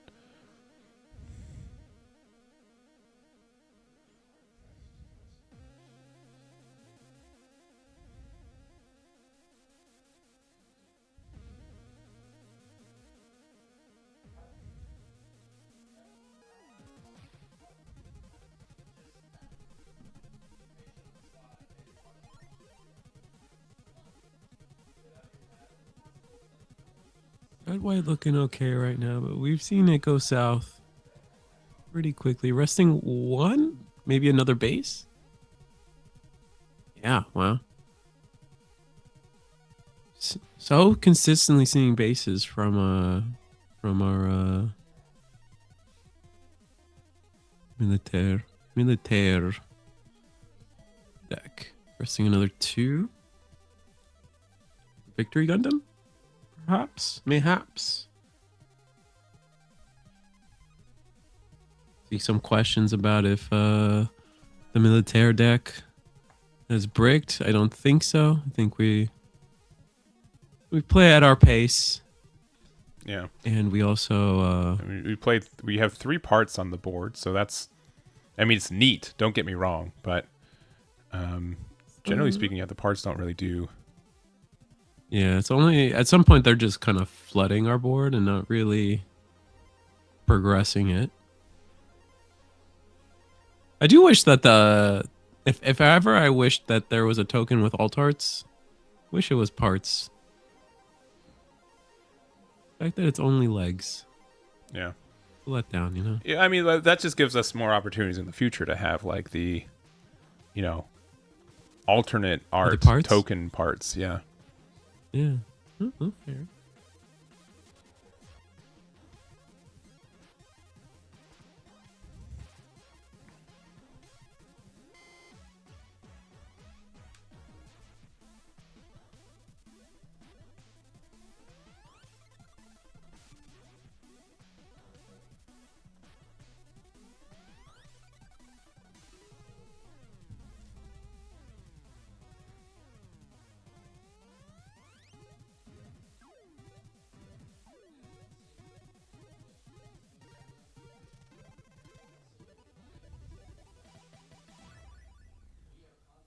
All right, so we are able to all range attack the board. Yeah, that's just. Does the Victory Gundam take a damage there? I don't think it does. Let me double check.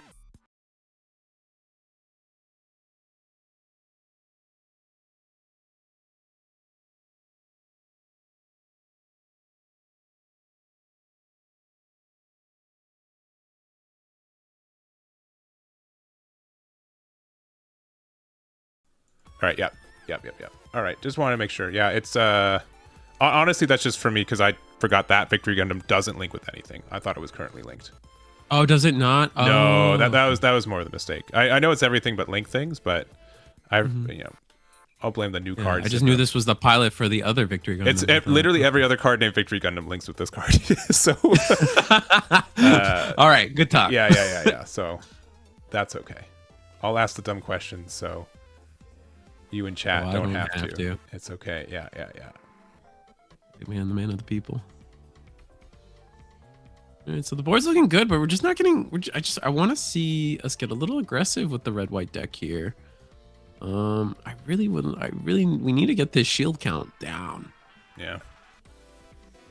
All right, just starting turn.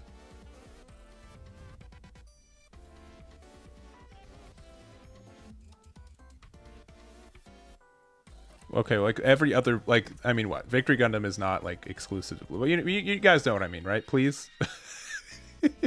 I know what you Please. meant. There's the LR Victory Gundam that links with it. There's the V Dash Gundam, which I'm gonna say the V stands for victory.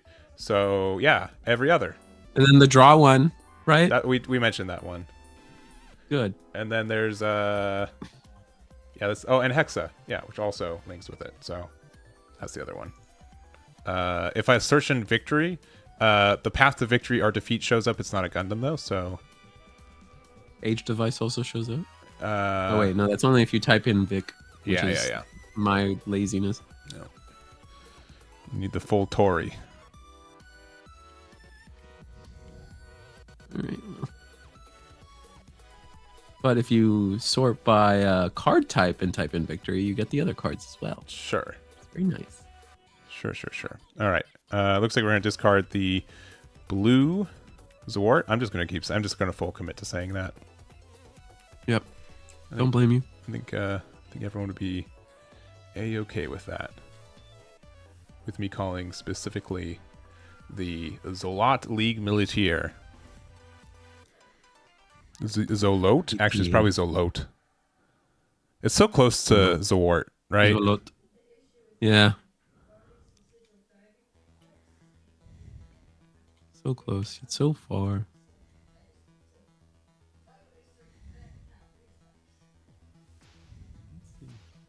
Google Translate. Zolot.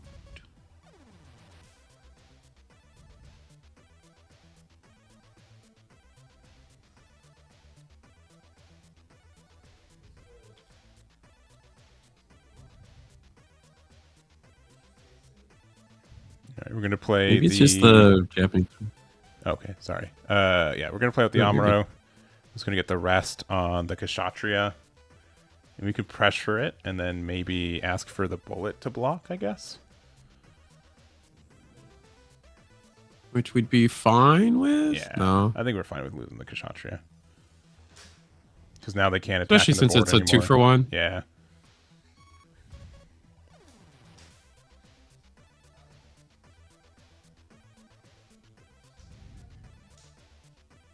Could just be the Japanese way of saying zealot, was what I was going to say. Oh, I see.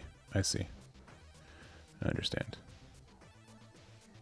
All right. I think we're at level 1, 2, 3, 4, 5, 6, 7. Yeah, 8 for Michael here. So we're one turn away from the Neo Jiang.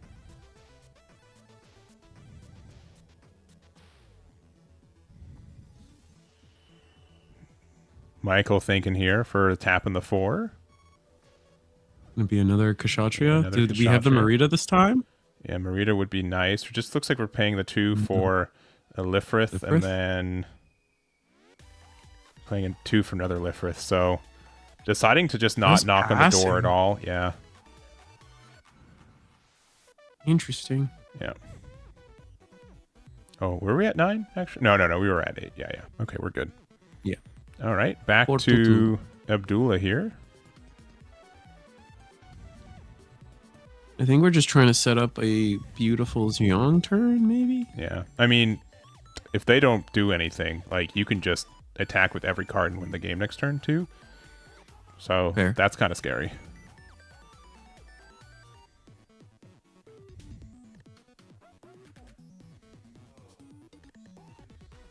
All right, currently 9 with the EX resource for Abdullah here.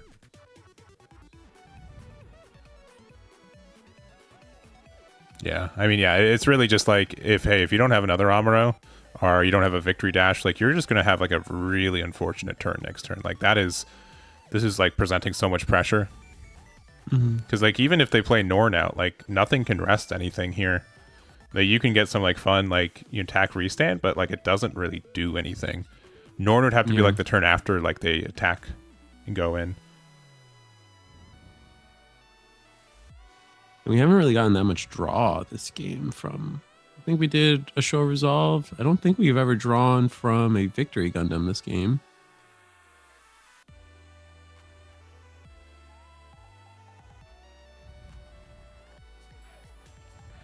All right, for 4 looks like. I mean, what are we going? It could be V dash. Honestly, it's probably only V dash, right? That we could likely be playing here. E dash, rest of blocker, maybe attack into it.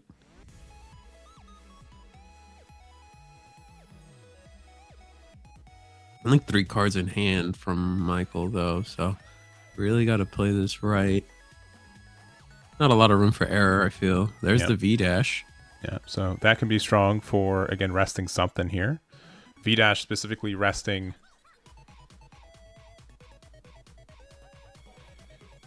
anything with 4 or less HP. So pretty much anything on the board we can rest. So when there's 6 targets, there are so I mean there's 4 targets, right? Because there's 2 repeats. But likely one of the blockers, either the Silver Bullet or the Lifrith.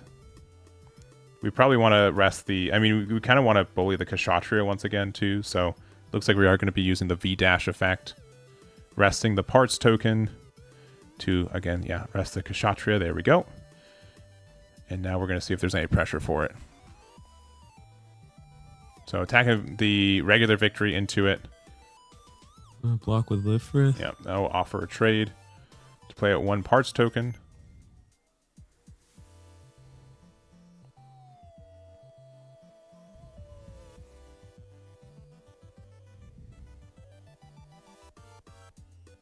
Rest 4. I think it's only 3. Yeah. Oh. I mean, if we have like a Amuro Gundam here, yeah. Oh, Delta Plus, okay, which can also link with Amuro.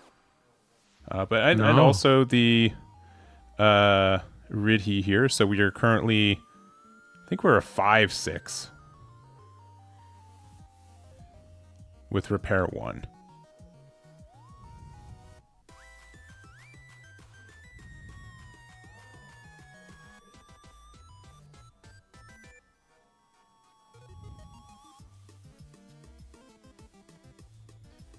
Five, 6. Thinking about blocking with the Silver Bullet. I'm gonna block with Lifrith. But it's been really cool to see Delta Plus. I mean, just the fact that like Ridhi and Amuro both share the Earth Federation trait, right? It just ends up being really, really good in these spots. So we end turn. We've staved off lethal. Yeah, and since it is linked with the Ridhi as well, we do get like the additional +1. So, you know, again, 5/6 and we repaired 1. So we're at 5/5 right now. We'll replace our base. It's once again the hideout. Shuji's shoes hideout. I mean, we can definitely get really greedy right now if we really want to. What are you thinking?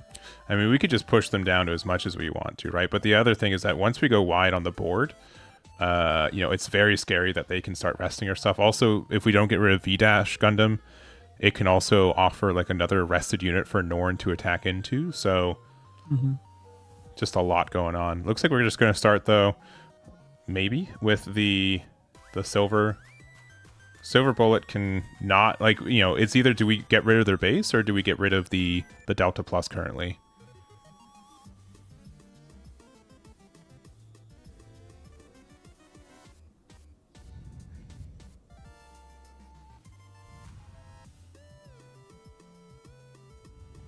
We were really trying to save this Kshatriya. I wonder if that was worth.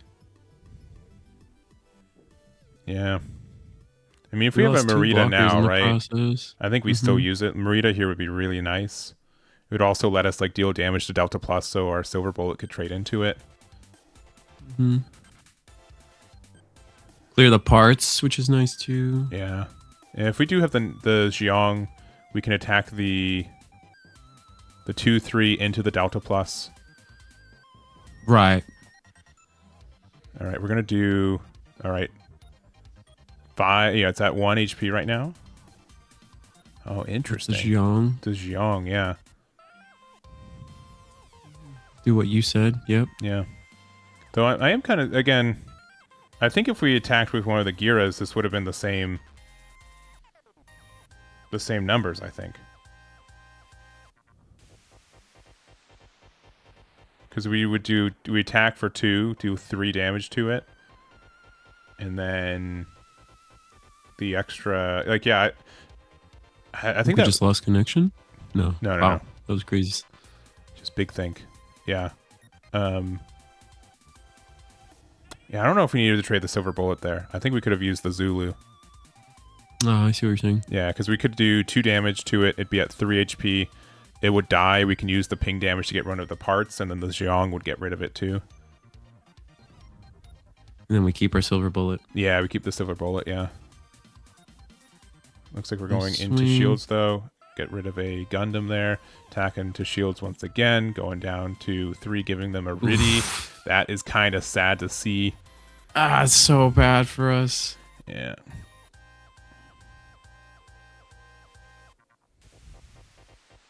Yeah.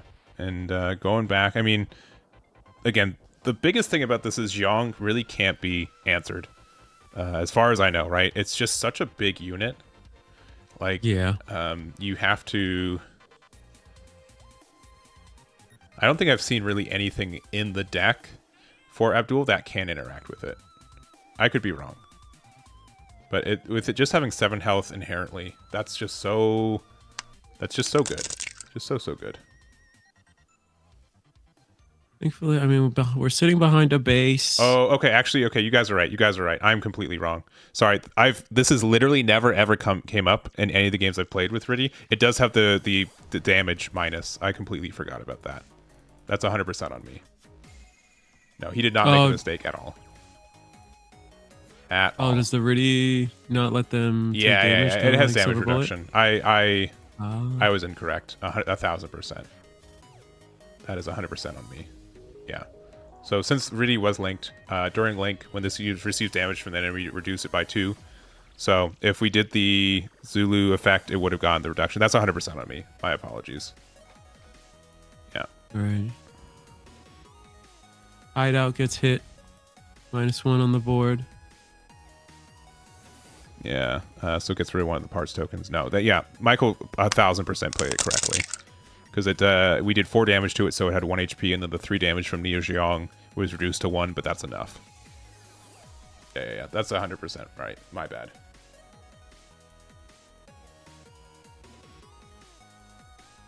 So we are going to, Yeah. kind of as predicted, we are going to clear the board basically with the Norn here. 3 more. Oh, this is painful. Yeah. -3 to the board. I mean, yeah. Gets rid of that one. It does get rid of the parts still, or it can get rid of the... Oh, yeah. We want to make sure that has 2 damage on it, for sure. Yeah, for sure.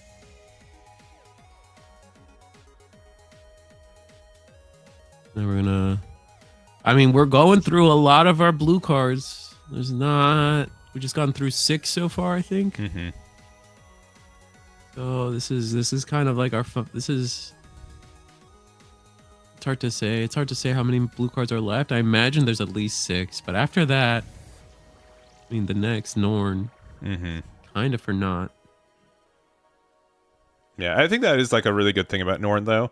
Like, the first one's going to be really, really good, but like, you can't like quote unquote back to back, at least, right? Like, Yeah. Wing's bad. Yeah, not bad, but Wing was really tough to deal with because I could just slam 2 back to back and they get the same value each time. There's definitely the potential for diminishing returns for Norn.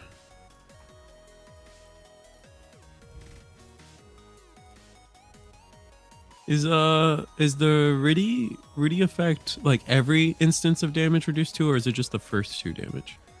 It's every damage. I believe so. Ah.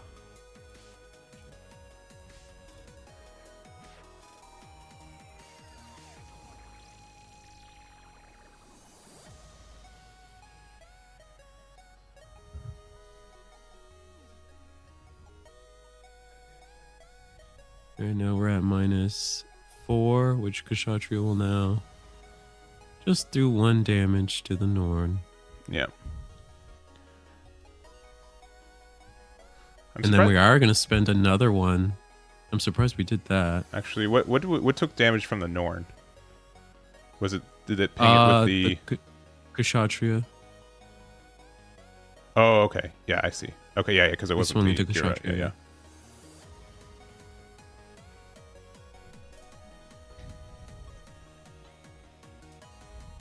Yeah. All right.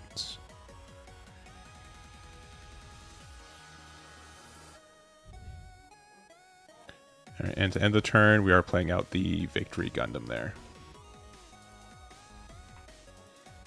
All right.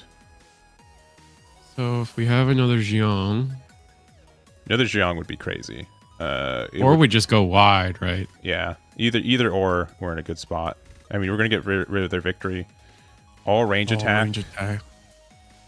so it does damage Huge. to everything but the Riddy. Mm-hmm. Oh, I mean, if we For have, multiple reasons. if this is another 8 for another Jiang, that's crazy. Because then we get rid of both things. But we just need to play 2 more cards, yeah. That are, I mean, it doesn't even matter. Shinanju's nice. Shinanju God, here. I love it. Yeah, 3 damage to the V-dash. And then if we play anything for 2, yeah, just another Kshatriya to get rid of the Victory there. Very nice. All right. We've got 1 card This in is hand, awesome. though. Yeah. I don't know if we attack. Cause like this, the No, Neo I don't Jiang think is, we attack. yeah, it's keeping us in the game, right? But if they have like Absolutely. any Amuro plays, like it gets rid of it too. Mm-hmm. It's tough.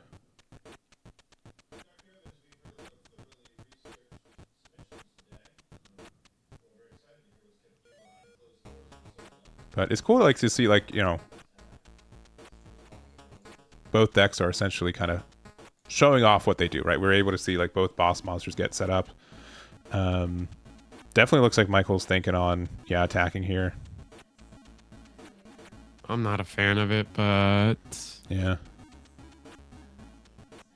Because immediately, you know, Banshee can immediately trade into it, right? Oh, show resolve, give me another blue card in the trash there. Yeah, if they have any cards that rest though, you are in trouble. mm-hmm. Asking for how many blue cards are in trash. I think there are likely 6 based on what we've seen. Okay, resting 1 for a pilot on something. Oh, gonna pilot our Xiong with I think it's full Mirita? frontal. Yeah, it's full frontal. So frontal? we're currently an 8-9.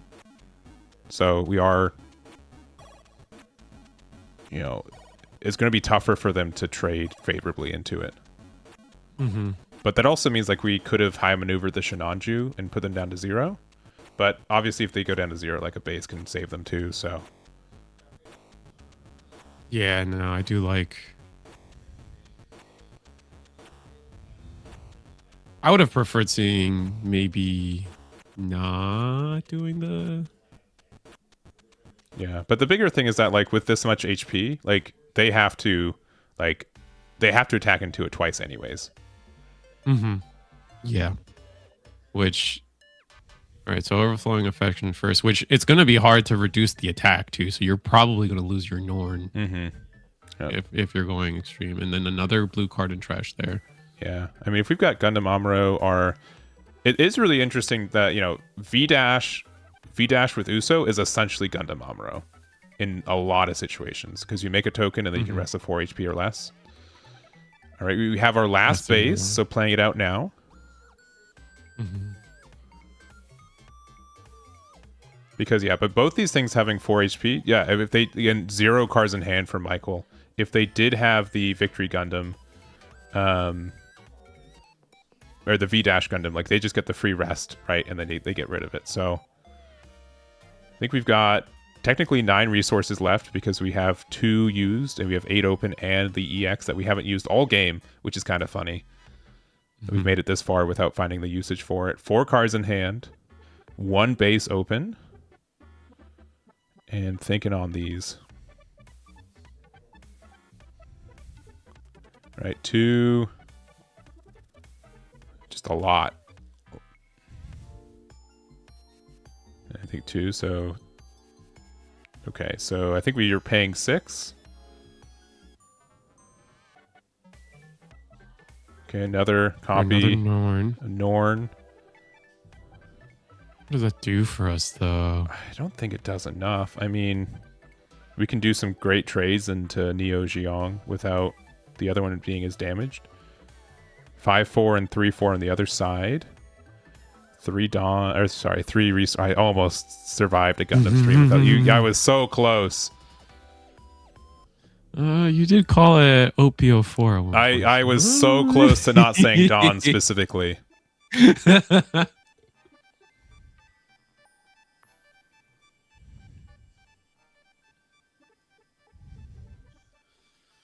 This is an interesting way to go about this turn. Another Norn? Yeah. It just doesn't feel good. No, they're eating the same resources. Yeah, you would need to have something that rests. For sure. With 3 resources, I don't think you can do that now, right? Because you don't get the... You're not going to get a unit.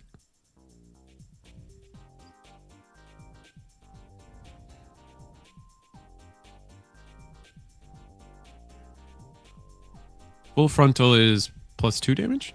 +2. Yes, a +2/+2. So we're currently in 8-9. -1 across the board goes in the shields, hitting a flat. Spending 3. 3 cards. Attacking again. -2 across the board. Into the Xiong. That's 6, which does get rid of the first Norn. Yeah. And this also gets rid of... Not quite, because it's -3.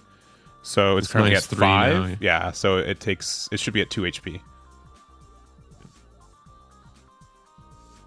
And then do we activate again? But now we can't attack shields. So yeah. I think... But they could play a blocker, right? Okay, yeah. They've got a blocker. Play blocker. All right. It's turn 0 in turns.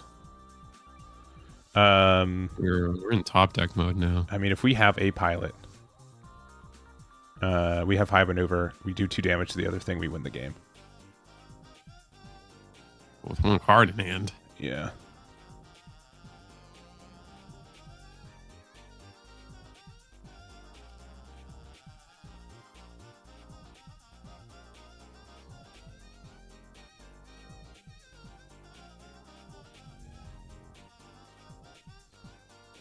Yeah, and you know, you couldn't have known this, but yeah, it's a 5-2 with. Yeah, we just get the block here. Yeah, 3 damage into the Norn, right? This should trade with it. Yeah, no funny business. Okay, and then for 2. All right, another Zulu. Turn 1 in turns.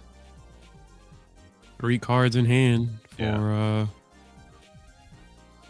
we have another blocker.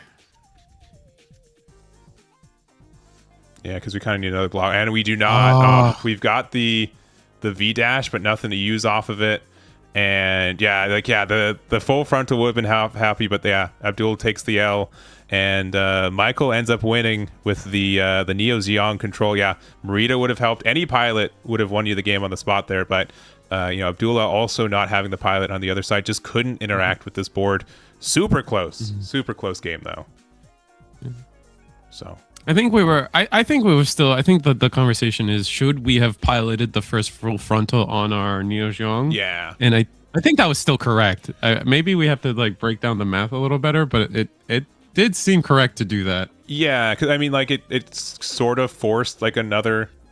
I mean, like Link for the Banshee Norn, right? Mm-hmm. It is too late for me to try to do the explain, math. So someone in chat will figure it out for us, but but there was a lot. There's a lot you have to play around. You have to hope that they didn't have any way to rest anything, right? So, ironically, also like not seeing another like Russo or like a Amuro, that could have helped Abdullah a lot to try to even up that game very easily. So that was a little unfortunate for him. But if we didn't use the full frontal there, like there's a really good chance that the Norn could have easily gone for it. So I don't know. There's definitely both players could have played some. It really could have gone either way. I think is the easiest way to say it. Really, really easy. Yeah, no, for sure. Yeah. So, anyways, that's gonna be it. Thank you guys so much for hanging out and watching Risu specifically, because you have to be on call with me for a long time. So, anyways, we'll have top 8 on Eggman events tomorrow morning. I'll have a video for it too, so you can check that out. If you haven't hit that like and subscribe button, please do.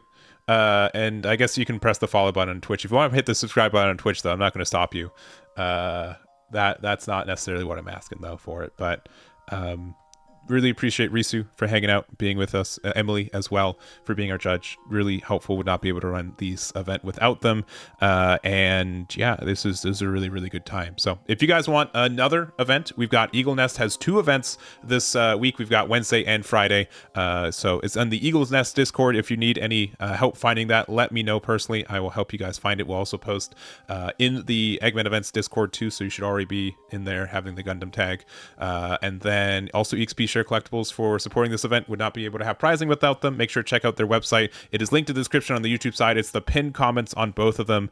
And if you guys want some Gundam cards, some Gundam accessories, anything like that, make sure to check those out. So, there is Risu. There it is. Cool. Yeah. Cool. Last thing I'll say is on that Friday, it's actually going to be instead of webcam, Wednesday will be webcam, but Friday specifically will be an MSA tournament, Mobile Suit Arena, the online browser simulator for the Gundam card game. So if you guys are just looking to get into the game, don't have the cards just yet, obviously our webcam tournaments do allow proxies, but if you don't have any cards and you just kind of want to experience what a tournament is without any kind of physical investment, it's a great chance to jump in and try it. We've had a lot of people join our MSA tournaments, and because of that, they decide to join the real tournaments. So, or air quotes, real tournaments. Get the cards together, which is a little bit more of a time and money investment. So, yeah.